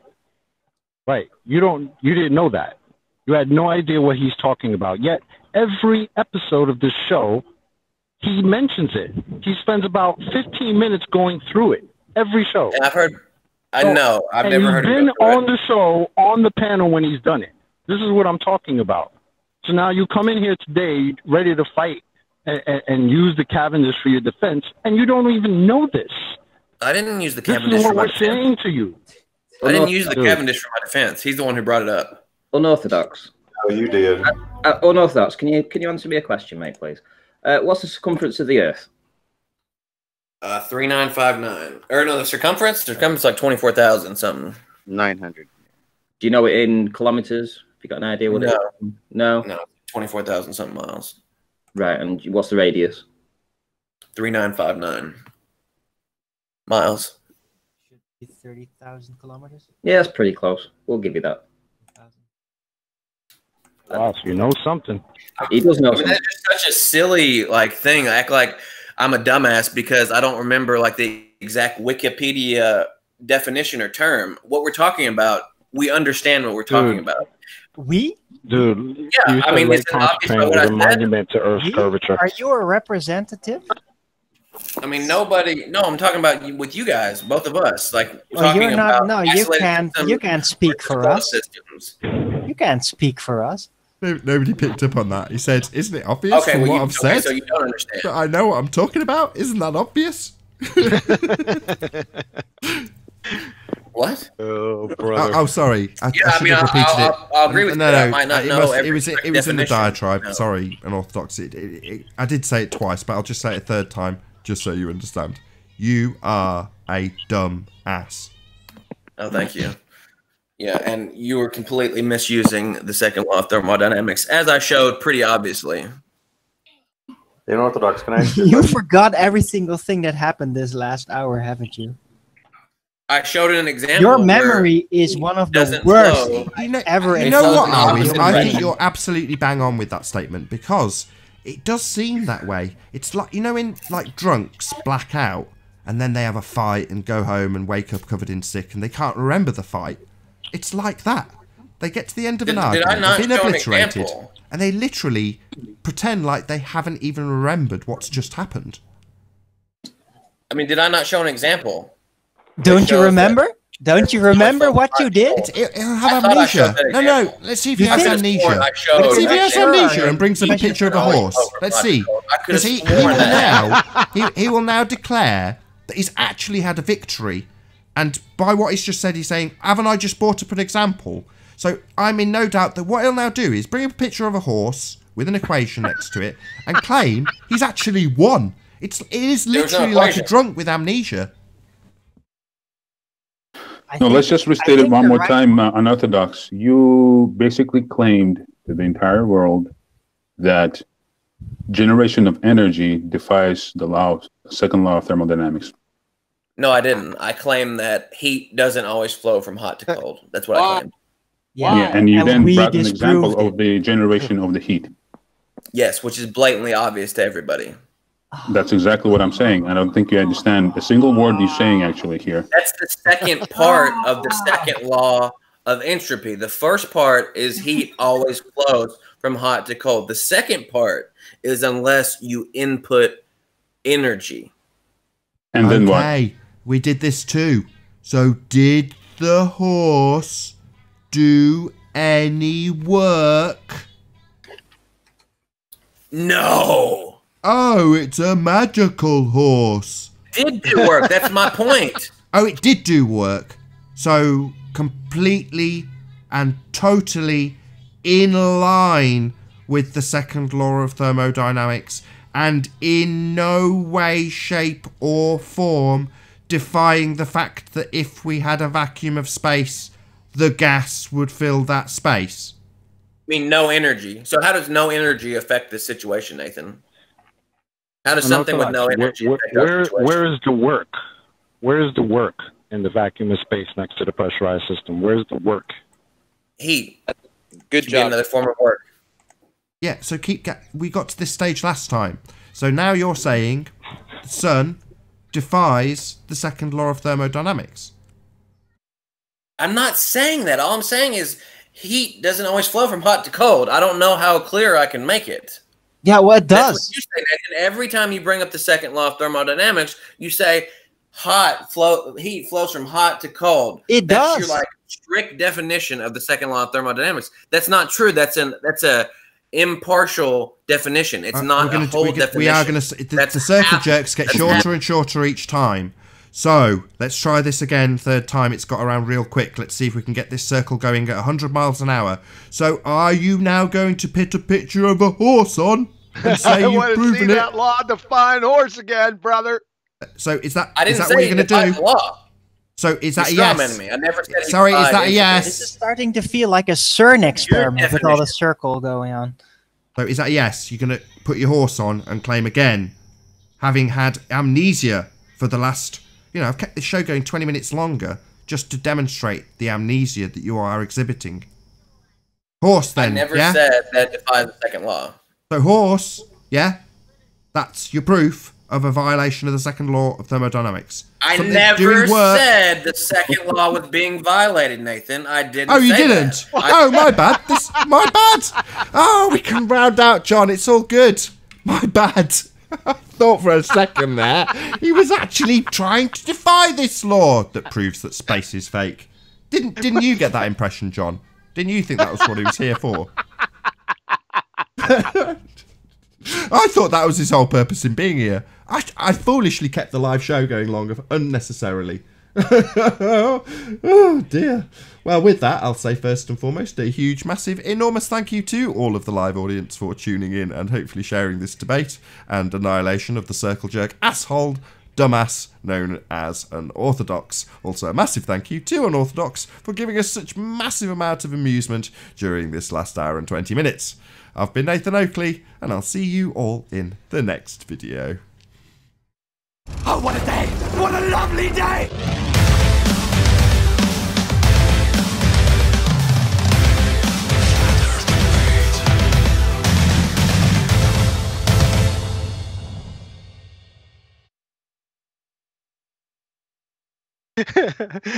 I spit my tea all over the. Spit your tea out. That's no I gotta good. clean up. Okay, fair enough. What don't I get? What don't you get? Second law of thermodynamics? Oh my I just showed how I was showing how your definition, your strict definition, is wrong. I can't do it anymore. I mean, it's really that simple. My I don't understand. I guess I understand why you guys are having so much trouble with it because it's completely in opposition to what you say is true. No. I mean, I kind of get that. What you're saying is wrong. How is it wrong? Explain. Do I have to do it again? Really? How is it wrong? Yeah, do it again. Well, heat still does flow from hot to cold. Even if you introduce some friction that creates heat out of nothing, that heat will still flow from hot to cold. So your example is entirely superfluous. It's completely irrelevant. I've got him on a timer, Arwen. Let's see how quick we get back to the horse. It's irrelevant. How is it irrelevant? I'm showing that two cold surfaces, you can have heat flowing from one cold surface to another cold surface. Hold on. Hold on. Let's see how quick we can do it, please. Let's see how quick. Let's see how quick. Generation of heat. Let me ask. Please. Let me ask. Have you got an example of that? Guys, this is the second part of the law of entropy. Have you got an example? Have you got an example? It's like the way a refrigerator works, right? Show that flea-ridden filly. He didn't do it. He went to a refrigerator. He didn't bring the horse in. You bastard. Well, let's talk about how a refrigerator works because I know how they work.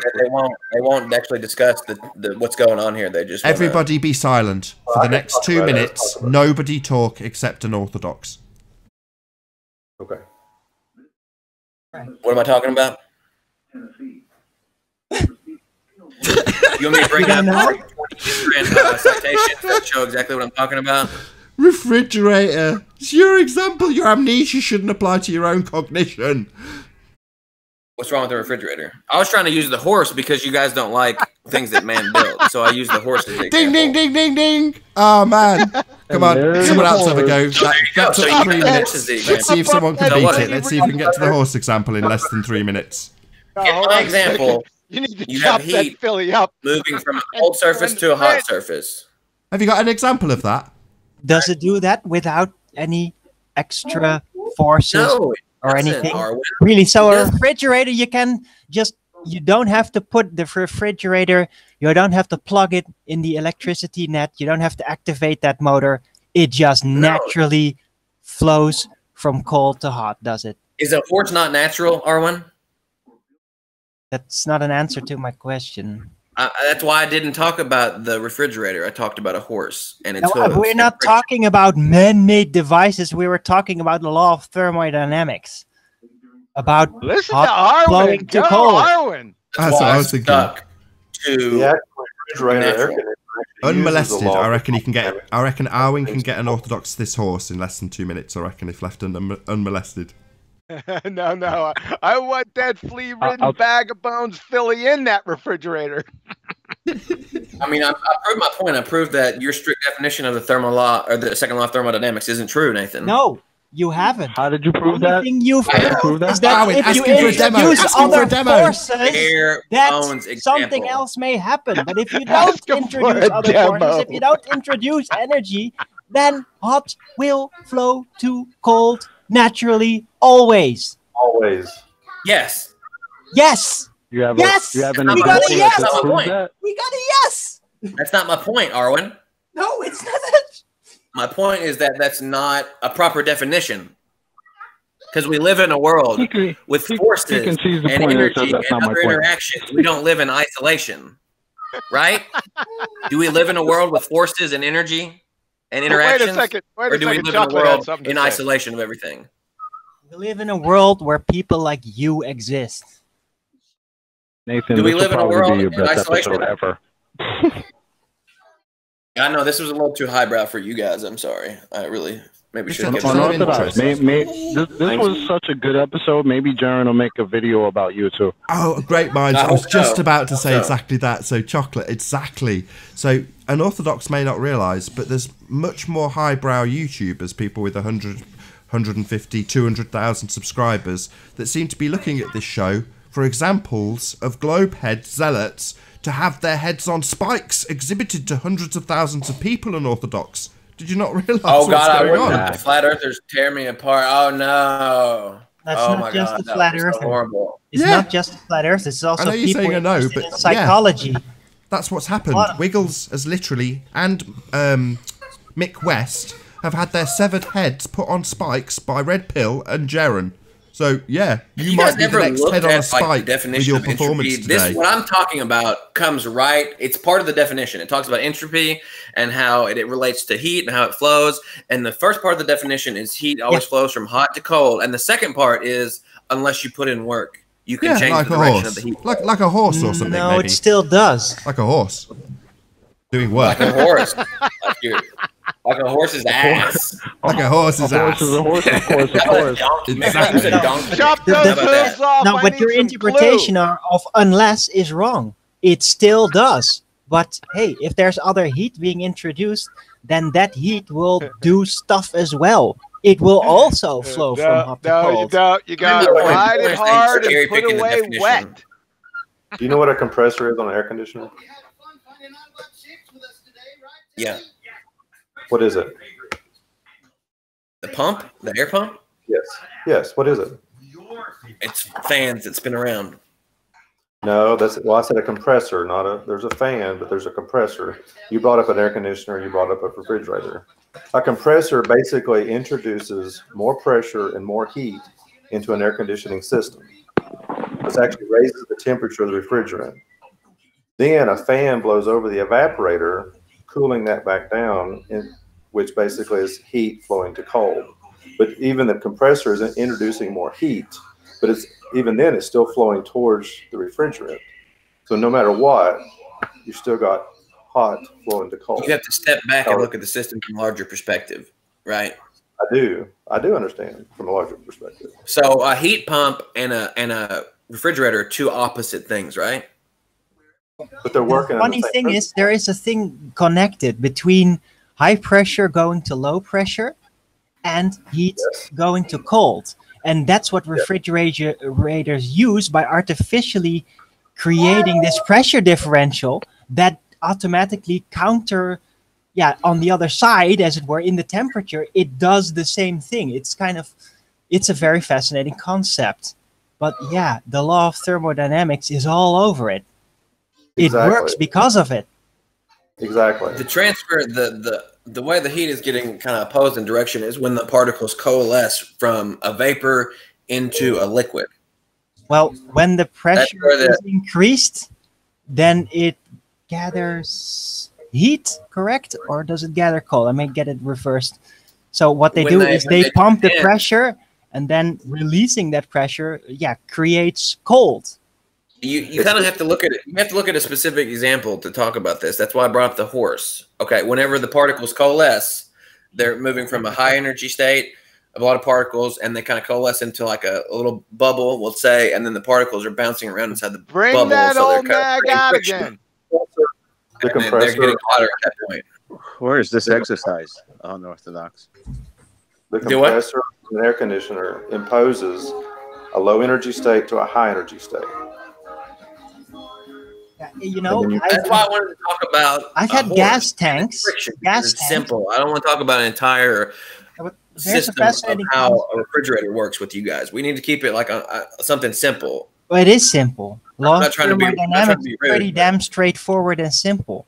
And I have an interesting example. Look, if I have a gas tank of some kind, say butane or oxygen, if it's just in that tank is room temperature. There's not a special refrigerator inside keeping it cold or anything. Or when I then release that pressure, when I open it up, starts spouting out. Guess what's going to happen? It's going to freeze. Where's that temperature coming from? It's because of the pressure suddenly being released, creating this cold. And that concept is used in refrigeration. Yeah, it's creating pressure, putting the pressure in there creates heat. That heat is then cooled off, and then the pressure is released again, basically transferring mechanical energy of air displacement into cold. I mean, that's an interesting phenomenon. And I wasn't. It's what refrigerators are. That's the core of their invention. They don't use an expansion valve on the condenser. They do actually. There's a valve that takes it from a high pressure system to a low pressure system. Yeah, you can't eternally amp up the pressure. There's a limit to how much pressure can be in a tank. They might have a valve in there. I have to look at the whole system. It's been a while since I've analyzed it. If you're going to increase the pressure to get this effect, then they also have to release that pressure because a tank can't accumulate eternal pressure. That's not physically possible. So it has to be released again. Otherwise, it's not, or otherwise it can't build up that pressure again to have that heat effect, heat displacement. The air conditioning system uses both the mechanical and the law of thermodynamics or friction to work. It works both. But without the law of thermodynamics, an air conditioning system would not work. No, my example was just to show that Nathan's definition was very strict. That was what I was trying to show, is that his definition was extremely strict. Yeah, it is. Nathan didn't give a definition. Yeah, he did. He said it a million times. He said, second law of thermodynamics, heat flows from hot to cold. A coffee cup that man made sitting on your table flows from hot to cold. It's a generalization. It's not. He didn't give the full definition today. That's just a generalization. He said that. I've heard him say it like 40 times. One eraser. But a law is very restrictive. It's either it is or it isn't. So it's very restrictive. There can't be a there's always an exception. Well, that's what I'm saying. He didn't include the whole definition. He included half of the definition. Neither did you. You didn't define it either. I was just trying to show that his definition was improper. That's what. Like I said, he didn't give a definition, so when I asked you at the beginning, non-existent. I asked you at the beginning if this was just an ad hominem attack on me. So after all of that nonsense, after about an hour and a half, it boils down to your criticism of me not giving the full verbatim definition of Wikipedia for the second law of thermodynamics, which is about a page long. Yes, because you're trying to cherry pick it. But it's about a page long. No, you could include. You don't know what cherry picking is either. What define? Wait a second. Wait a second. Maybe like another 6 to 7 words. Define cherry picking. I bet you don't know what it is. Well, Eraser, what does that have to do? Why do I have to define cherry picking to say he's taking part of the definition? Well, because you use it. And you know that. Well, I might not be using it in the strictest sense of the definition. What's the that's point? right. You're not using it. You even know it. You know, we use things. We don't always use things exactly according to their strict definition. Yeah, Language that's called a progresses. mistake. That's called a mistake. So what's the point? He called is cherry fault. The point is, you need to know what the words are you're using. Need to is he know cherry the picking words that are definition or coming not? out Is of he your picking mouth. part of the definition? Is he picking part of the definition, or is he not? No. He's cherry Hang on. picking the definition. No, because one cherry pick, so-called, doesn't it conforms with everything else. It does. So he can actually isolate one incident because nothing in the rest of it contradicts it. And you Except somehow weirdly in your mind seem to think that it does, which is absolutely absurd. And I don't also, think it contradicts anything. I just think Nathan's giving an extremely strict definition of what entropy is in the second law He of didn't give the thermodynamics, definition. and that's not the whole Time. story. Half the debate here that it's wrong. It doesn't always do that. It is wrong if you don't No, talk it's about not the second wrong. half. Jesus Christ, man. It's can not in its agree. full context. Where we is can this agree that if you weird- we can agree that mechanical work will induce heat. We can agree to that. But we Yeah. can also agree that we also can agree that heat always flows to cold. Always. Unless you input work. No, it still will. I just said that. It still will. Okay, yes. If you induce mechanical work, heat will be produced. But that Yes, heat or- will always flow to cold. It will always flow to cold. No matter what mechanical work you do, it will always flow to cold. Always. You can reverse the gradient. You can flip the gradient. You can make it flow No. from cold to hot. No, you can't. Hold on a second. This is Then how it's hold on a second. Shut up. Listen, this can happen. If you look at Maxwell's demon, right? Back in 1800s, James Clerk Maxwell brought up this scenario where they tried to falsify the second law of thermodynamics, and it's called Maxwell's demon. And what you have to do to overcome the second law of thermodynamics, you got to input two things. Number one, energy, and number two, intelligence, intent. That's the only way they can do it. Now, I was gobsmacked by this Maxwell's demon some years ago, and I was saying it's a straw man, because we're talking about the second law of thermodynamics, which is a natural law, but Maxwell invoked a demon, an intelligent agent.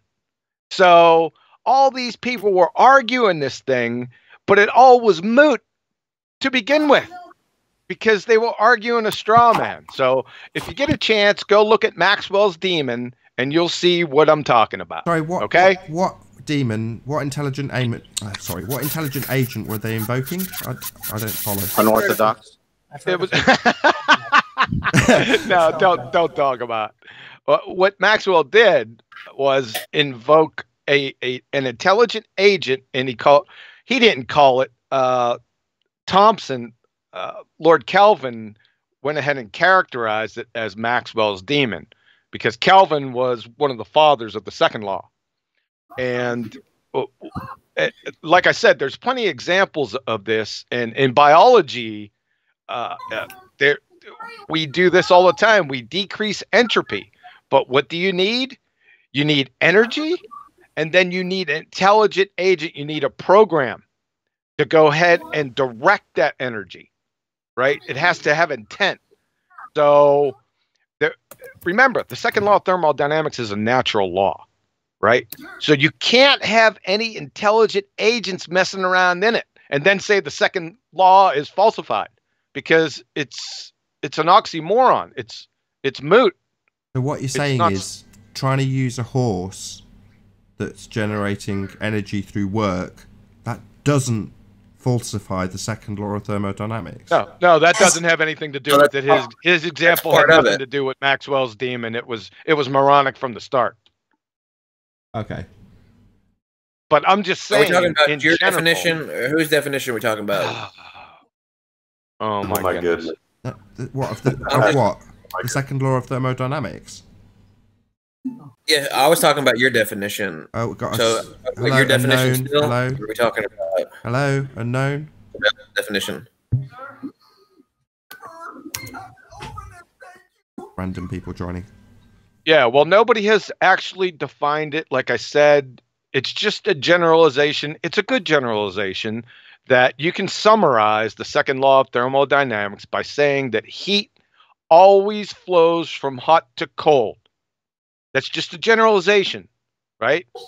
That's exactly what I was trying to show the people, that it's a generalization. It's not the full picture. So using that to make you didn't give the full picture. Point. You didn't define it. I was using Nathan's definition. That's how I defined it. Nathan's definition. No. You can't do that. You didn't define it to thwart Nathan's definition, which is correct as a summary.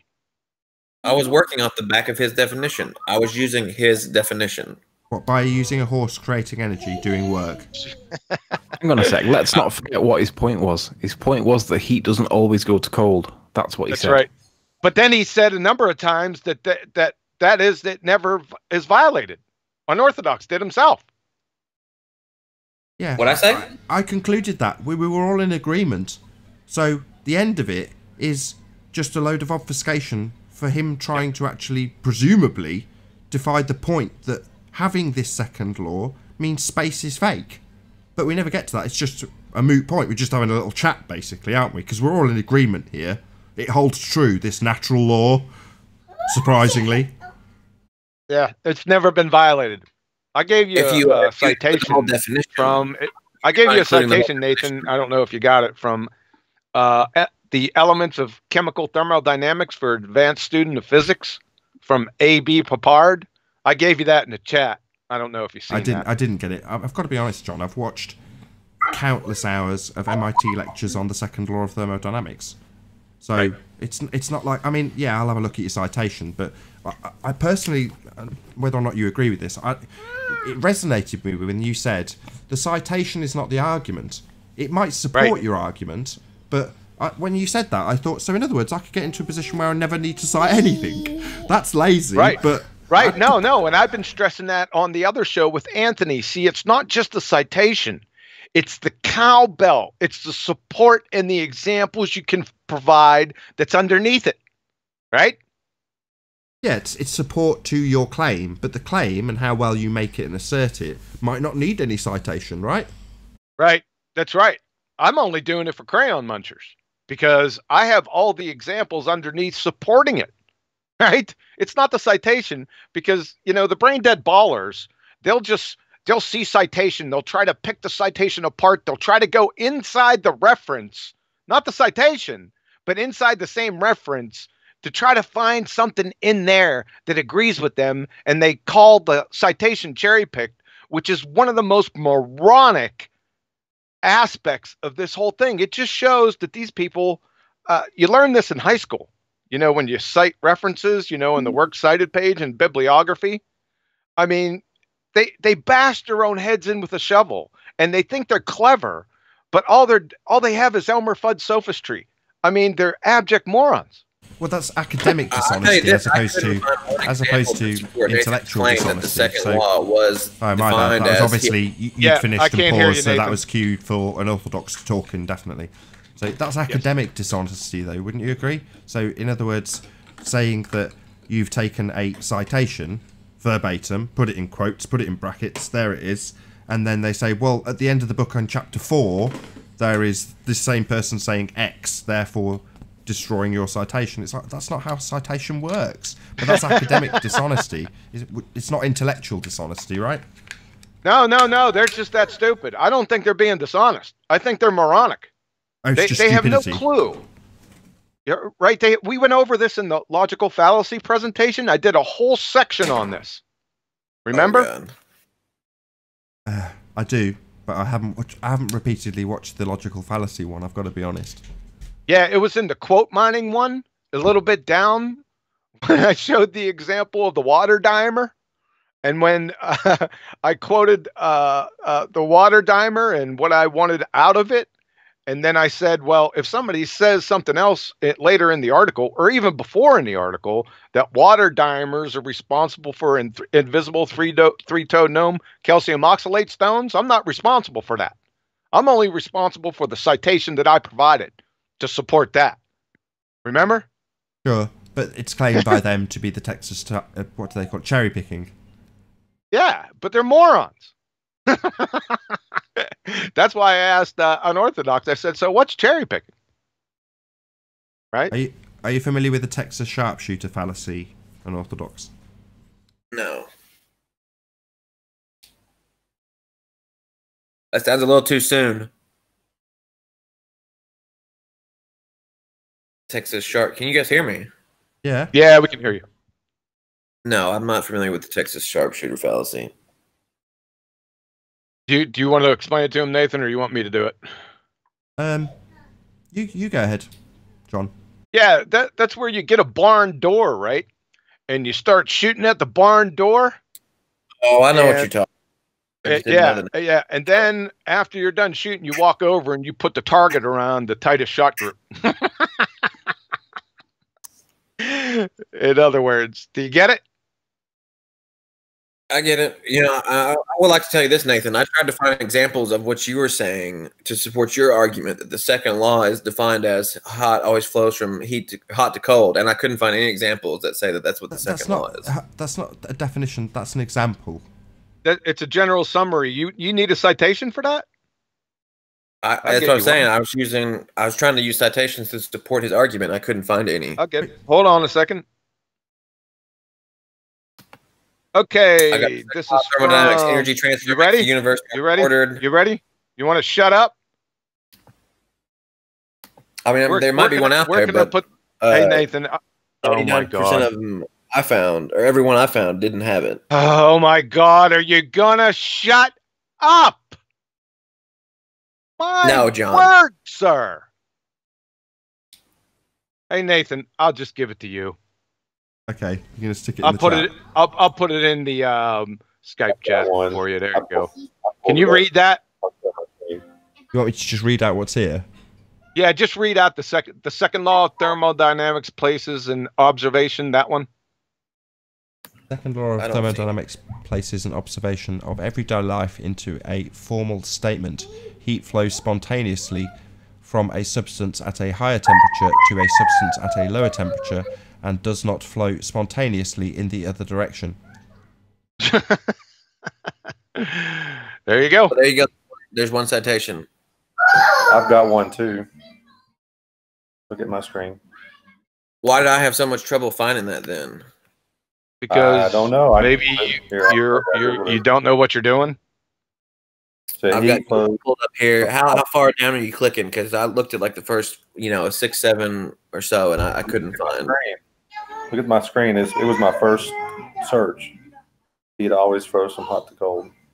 And even in that statement, the second law of thermodynamics, you typed in heat always flows from hot to cold. Of course, that's going to be the first one that comes up. Read what the first statement says. The first statement of the second law of thermodynamics, heat flows spontaneously from hot to cold body. Tells us that the typed that in specifically. Shut up! Can't help it. When he's getting his ass handed to him. When he's getting his ass handed to him, that's what he's got to do. I can't hear you, Nathan. Too many people are talking. The demonstrations that are being illustrated of his stupidity, rather than let them hang out there, he talks over them to make it obfuscate his humiliation. Yes, exactly. They all do it. He's not the only one. He's not the only one, Nathan. And the first thing that came up every day, right? Just listen to That's not what he typed in. Right? He won't shut up. That's not what he typed in. Oh my! He said he typed in the second law of thermodynamics, and that's the first thing that came up. That's not what he typed in. He didn't type in the second law of thermodynamics. I saw it on the screen. Okay, I've got. It's the after show, and I wouldn't normally do this because this is sort of my tact on the live debate. But none of this is anything to do with the point. None of us are in disagreement about what the second law of thermodynamics states or does, and it doesn't contravene our point about space. Presumably, that's why we're discussing this subject, right, Unorthodox? You think I'm wrong that space is fake? I think you're being disingenuous in presenting the second law that way. I think you're trying to cherry pick the definition to support your argument. You're not including the whole definition. Obviously. You didn't give the whole definition yet. I have. It's hot heat flows from hot to cold unless some kind of work is input. You freaking clown, that's what Nathan said. He never says anything about work. Oh my God.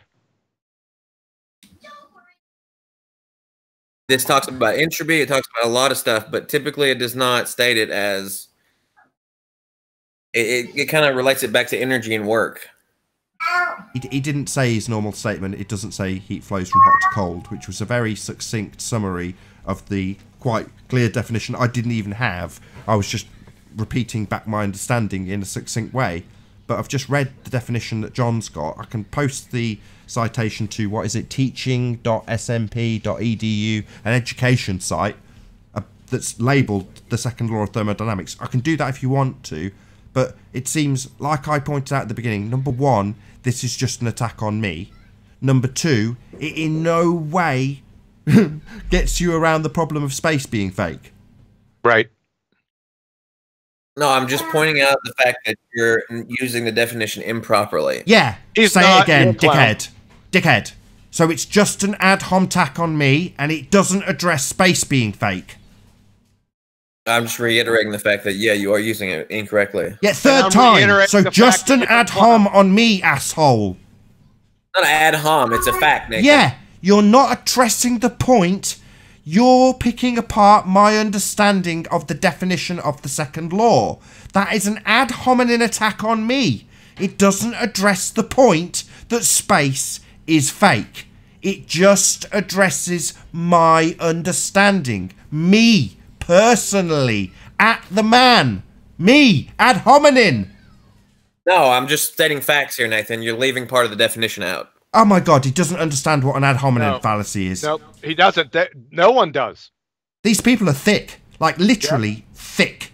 You don't understand what an ad hominem fallacy is, you moron. No. Yep. You moron. How is pointing out facts and ad hom? Oh God. You don't understand what an ad hominem fallacy means. You don't know what ad hominem means. What does, loosely translated into English, when people say ad hominem or ad hom, what does that mean? That's what it means. Yeah, what does it mean? This is another time where we try and clarify that a bonehead doesn't understand what he's saying. We already know this to be fact. I'm just torturing you for fun. We know for a fact you don't know what this fallacy means. You've abused it 3 times in a row, in the face of me pointing out that you're doing it. And I ask you what it means, and we get a long pause. I'm just torturing you for fun. You're a moron.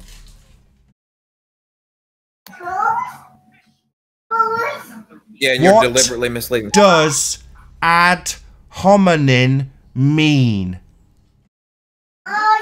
You're a wanker, Nathan. Yeah. What an excellent demonstration of an ad hominem attack.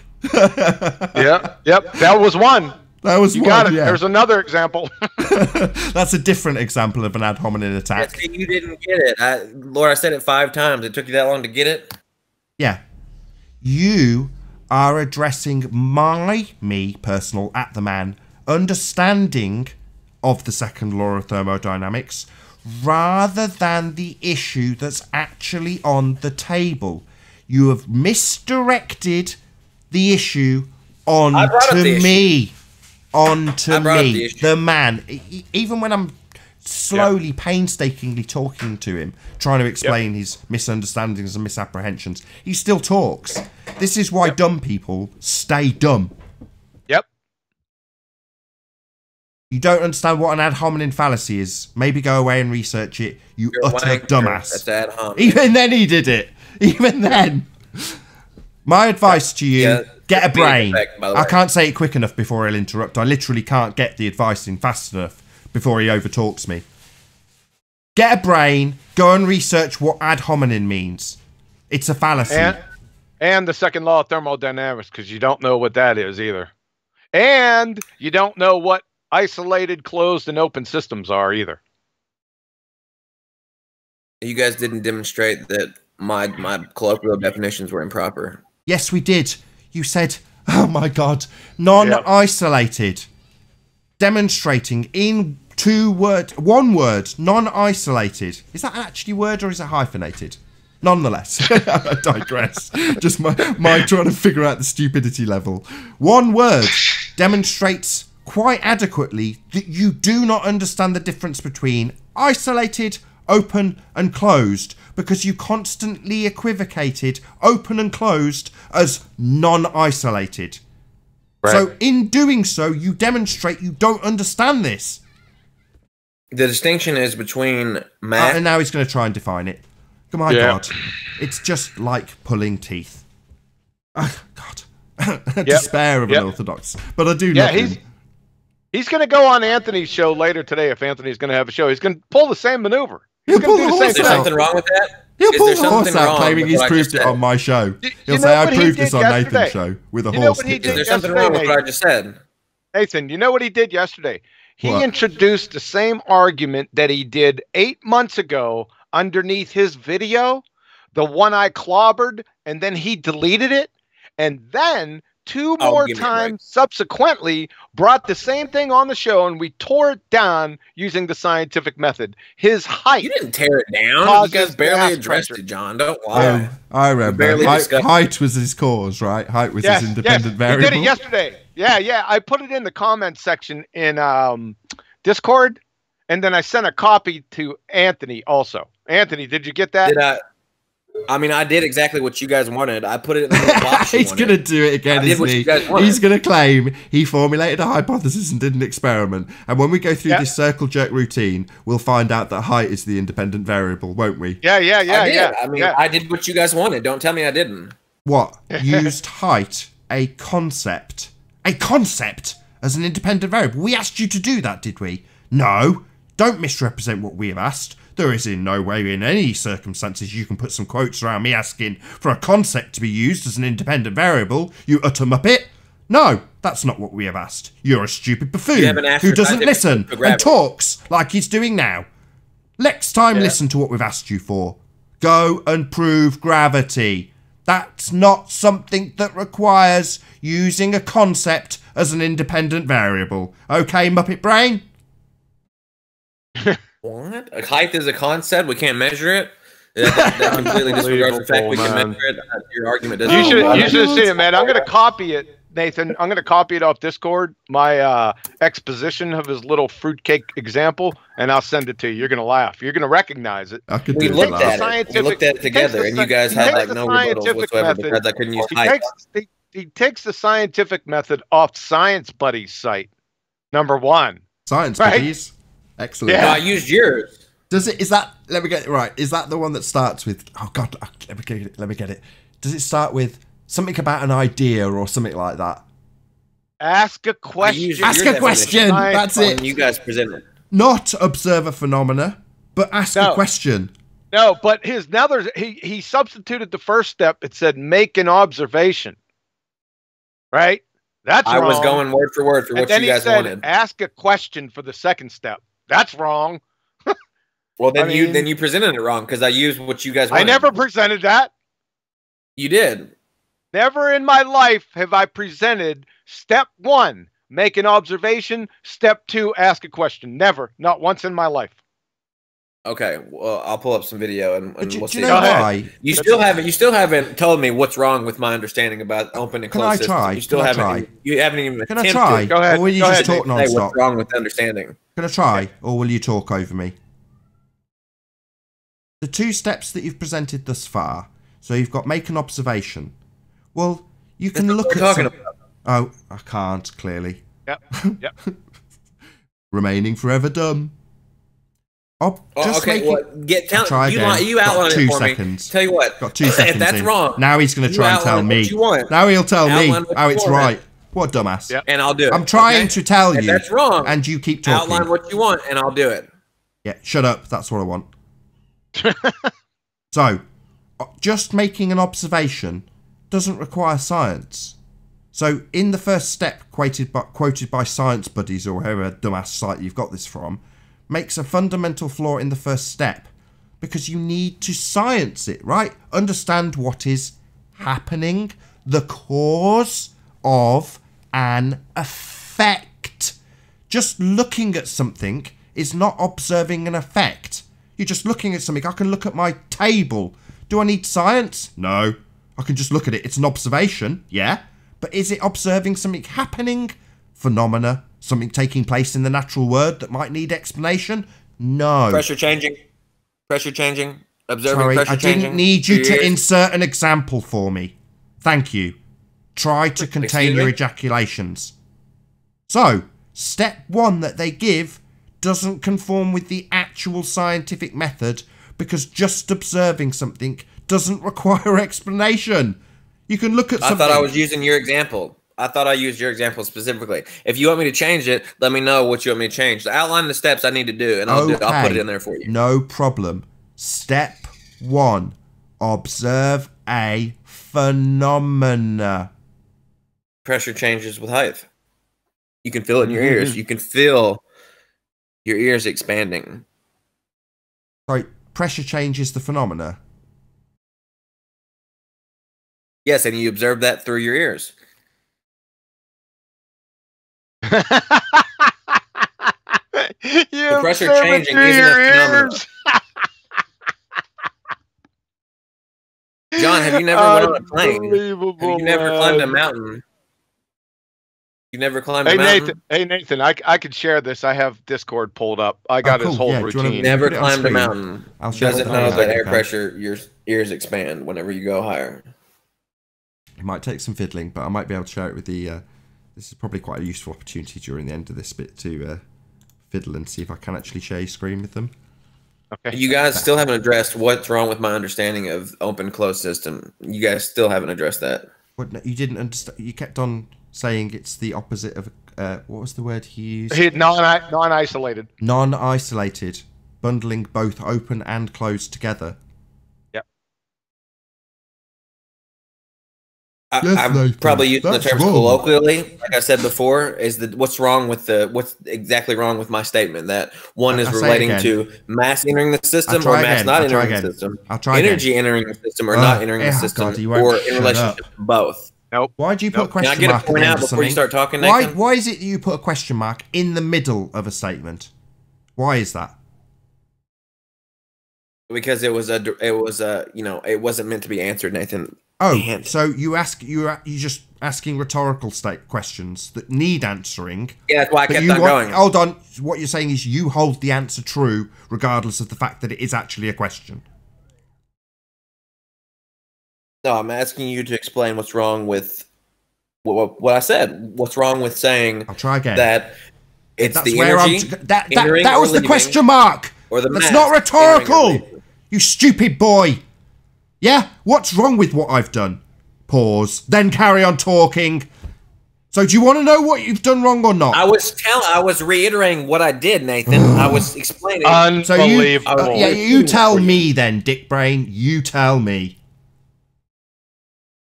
I was making sure you didn't attack something I didn't say, that you remembered it correctly. Oh my God. Hey Nathan, are you seeing this? Let's move on because we've done enough. Still haven't addressed it. Still haven't addressed what's wrong with my understanding. Sure, we haven't. Can you see this, Nathan? I've got it up for the audience. I just can't share it with them. Can you see it? I can see it. I want to know what's wrong with my understanding. Okay, can you shut him up? Just tell me what's wrong with the understanding. You're dumb. That's the problem. I'll tell you what's wrong. You are thick. Yeah, if you could shut up, we're going to go through this. It's the example that you provided yesterday on Anthony's show. Just go ahead. It's on screen. The audience can see it when it gets re-uploaded. Yeah. All right, this B50 is unorthodox. And like I said, I pummeled this second grade boneheadedness about 8 months ago under your video. I was writing this to him. That, like I said, he deleted after I posted this response. So he deleted the entire video, but that's all right. I had saved all my responses. In fact, I Skyped you with him, but that was a long time ago. You probably don't remember. So, and I pummeled it 2 times. Well, we pummeled it 2 subsequent times on the debate live. So here we go. Step number 1, make an observation. Air pressure changes as you move up and away from the Earth's surface. So This is a train wreck, number one, because the first step of the scientific method is observe a natural phenomenon, not make an observation. And Nathan just explained to you why. And number two, nobody has ever observed air pressure changes. They were measured. So it's toast right there, but let's go on. Step two, ask a question. Why does the air pressure change? So, like I said, there is no ask a question step in the scientific method. And I told him, stop getting your science acumen from science buddies, right? Step number three, hypothesis. This is when it starts to get fun. If the air pressure changes as you move up and away from Earth, then it must be due to the air particles being attracted to Earth, i.e. gravity. You recognize this right away. It's a clumsy affirming the consequent form of logical fallacy, number one. Two, why are you saying if air pressure changes when you already know it does? See train wreck first statement, right? Air pressure changes as you move up and away from Earth's surface. So why are you using if down here? This is a conditional statement. You made a firm statement right here. You already know it does. So it's a train wreck right there. Then he just invokes by mere fiat from Narnia gravity as the cause of your already known non-observed phenomena. This is tantamount to saying if the air pressure changes as you move up and away from Earth, then it must be due to the air particles being attracted to Earth, i.e. invisible three-toed gnomes or shape-shifting magnetic unicorns, or you could conjure just any fairy tale and plug it in there. I mean, it's ridiculous. Step four, experiment. Measure the air pressure as you move away from the Earth's surface. Number one, this isn't an experiment because you don't have an independent, dependent, or controlled variables. Number two, measuring isn't an experiment. It's measuring. Number three, why would you need to measure the air pressure since you already know the air pressure changes as you move away from the Earth? Again, see train wreck step one. Independent variable height. Height, depth, width, length are not independent variables. They don't cause anything. Independent variable is your cause. The null hypothesis. The air pressure will never change regardless of how far you are away from the Earth's surface. Number one, you already know this is not the cause, right? You already know it because you already know the air pressure changes from your first step. This is just a circle jerk. Number two, this isn't a viable null because you'd have no independent variable. So, in conclusion, to call this crayon munching buffoonery is insulting to actual crayon munching buffoons. The end. Yeah, the crayon munching buffoons who built the world that exists right now, right? Did you get all that, Nathan? Yeah, of course. Yeah, great job, great job. Let me clap for you. Thank you. Like I said, I did exactly what you guys wanted. If there's a problem with the steps outlined, I did exactly what you guys wanted, John. No so you're moving the goalpost. I put it in the little box you wanted me to put it in there via your examples. No. Formulating and your outlines. I put it in the box, and now you're moving the goalpost. You won't shut up, man. Yeah. So formulating a crap hypothesis that is not scientifically valid doesn't suddenly mean that you've done science just because you can put it into a certain format. Formatting it doesn't make it science. Saying, look, I've got an even there relationship here. You wanted proof. Science. You wanted proof in that format. Oh, right. Okay, hold on a second, unorthodox. Let's just think of something that's similar. So if I say, if woman, then explosion. I've got a formulated hypothesis, therefore proof. Women cause explosions.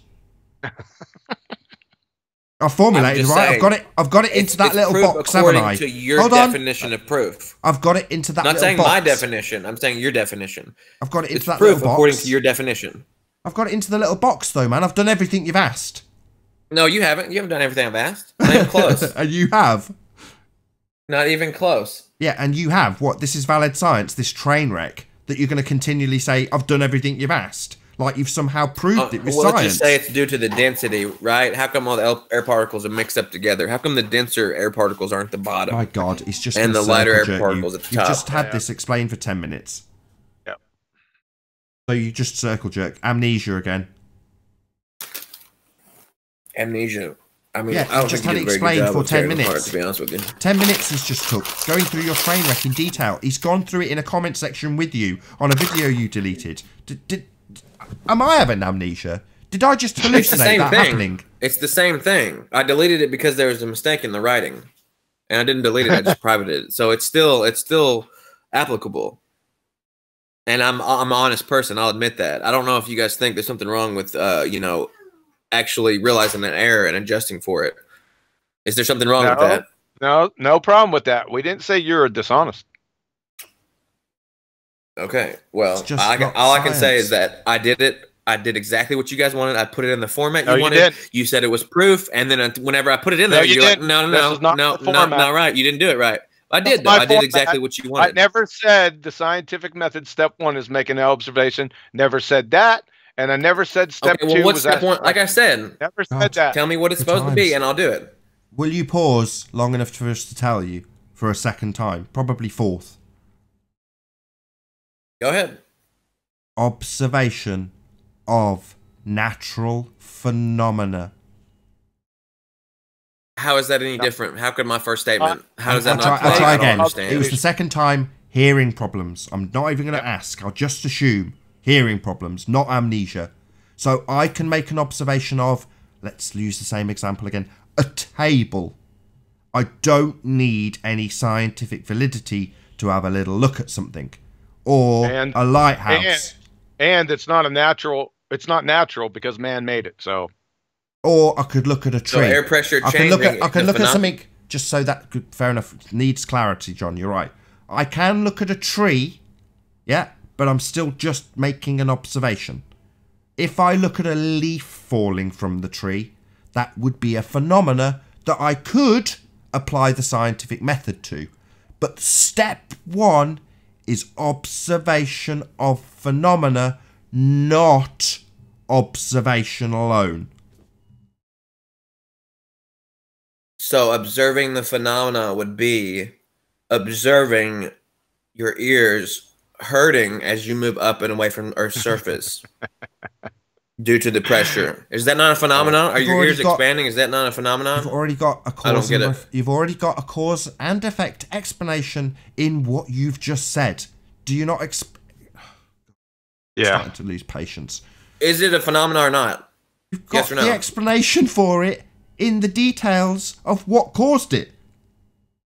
So I should have shut up before. Is it a phenomenon or not? Yes or no? Is that a phenomenon? Observe a natural phenomenon. Technically, it wouldn't be, but I would accept it. I was going to say it's touch and go. I could technically class that as a phenomena. So there you go. But you've already got the cause of it in the details of how you've come to observe it. So what? You already know the cause. In science, right, the cause is the independent variable, the thing that you're going to vary because you think you've established what causes. Guess what? What are you trying to cause? The natural phenomena that you've observed. So the phenomena cause my ears to just hurt, shut up. The reason it's important to not just be a observation, but an observation of a phenomena is because that observation is your dependent variable. It is the effect. So if you just look at something, you're not observing an effect. To have that's why he still fucking can't shut up. Yep. To have a dependent variable, a happening, an effect, you've got to first observe something bloody happening, not just look at something. We are observing. If he could shut up, Nathan. The point, the actual crescendo every time. Yeah. So you observe a phenomena. Yes, the air pressure changing. That doesn't just happen. That's not a phenomena. Yeah, and you don't see air pressure changes. Right. The air pressure Air can't is change. transparent. No, yeah, right. Number one, telling me you're a low going to make a pressure measurement. system can't Number move two, in it here and doesn't I just can't feel happen. it? In order for it to happen, you give us the cause, don't you? You're about to add the caveat bit, the bit that is actually the cause. The whole problem that we're desperately and unsuccessfully trying to communicate to what can only be described as a fuckwit. Yeah, I'm sorry to You're say. a genius, Nathan. You are going to go down in the annals of history as the one man who understood it all. You are. I mean, I just really hope history is kind to you, and they really acknowledge your genius, and you can show just how wrong everybody else is. It's going to be really amazing. Like I don't claim a dome and lots of other shit that people come along and say I've claimed. I have never once declared I know everything. Quite the reverse. I say I enjoy being a flat earther for how little I now realise I know. How exciting it is to not know stuff. You, on the other hand, with your dogma, come here and think you know everything. But like all of the globehead assholes who come here, you're projecting onto me. No, I don't claim to know everything. On the contrary, I don't know anything. No, you just claim everybody else is wrong, right? When they are. No, I mean, how he much doesn't just hubris claim do you it. have He to be to shows scream it. into Big the internet difference. every day that the entire world He shows is it. built on Big fallacies? difference. Give me a break, Nathan. Joe, he demonstrates your ignorance. He doesn't just claim it.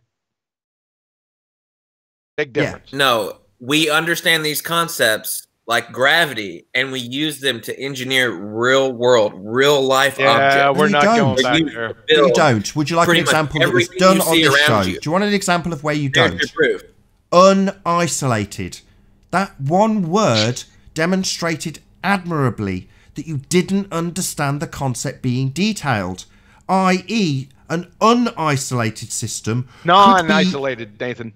Pardon? Non-isolated. Non-isolated gives you two options that are the antithesis of one another, but you kept saying it no matter how much we tried to lead you by the hand. Still haven't detailed the specific problem with it. So Non back onto the means issue. the I'm opposite not of. using the demonstration to enter back into a debate with you. I'm pointing out that you're stupid. Yeah, you haven't pointed it out. That's what I'm asking you for. Point out specifically what. Okay. What's wrong with my definitions? I asked you like 5 times. You still haven't stated what's wrong with them. I've just told you. Is it amnesia this time, or hearing this time, or just as I've asserted correctly? You're a dumb fuck. I asked you like 5 times, Nathan. You never said anything. Yeah, I'm not trying to bring us back onto the debate about non-isolated systems. Systems, plural. Not just one to compare it to, but two. Not only two, but the antithesis of one another. Open and closed. So a non-isolated system doesn't give you a single option you can compare to. You have drastically different options. Two. Open and closed. But the fact that we had to keep dragging you to give us those two things and point out that you didn't know in advance, so you didn't claim when we told you that you understood implicitly when you're a dumbass, like you do. We tell you and then you go, I knew, I said from the start. Because that's what dumb people do when the penny drops. You basically just said what I said, and instead of me using one improper word... He's going to do it right away, isn't he? Yeah. I mean, that's what I said in the beginning, Nathan. His timing is just perfect.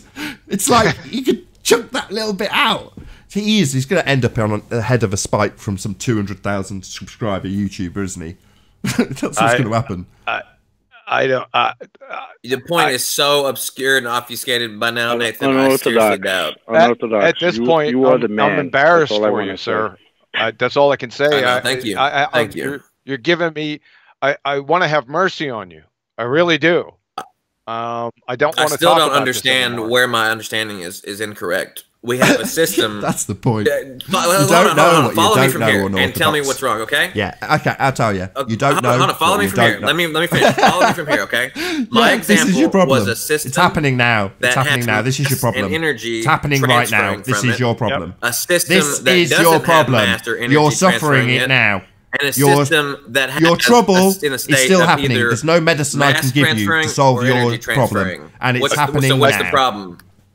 It's the problem because they can't shut up. They continually overtalk. They never listen. They want to go on, dragged monologues, droning on about nothing. Right? They all do it. All of them. What was wrong with what I just said? Never shut up.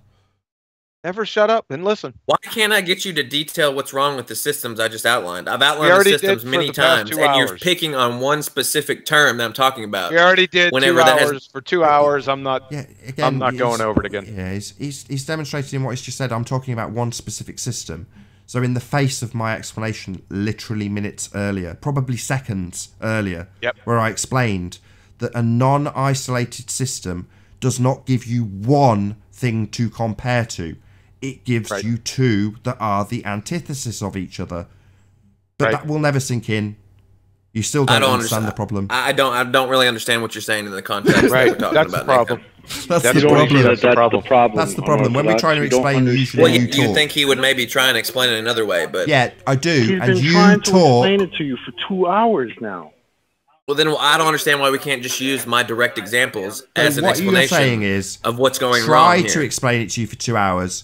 You obfuscate indefinitely, and when we get so sick of it, you just assert your position again. I've asked you to tell me what's wrong with it 4 or 5 times. How is that obfuscation? And I'm asking you directly to correspond my example. So you will just literally ignore it, obfuscate indefinitely, no matter how many times and in the face of as many examples as I make. You saying non-isolated does not give you one thing to compare it to, but you wanted it to be that way, and we had to get you to a position where you made it clear that you didn't know the problem, and then I highlighted the problem. The other two systems are open and closed, and they're the polar opposite of each other.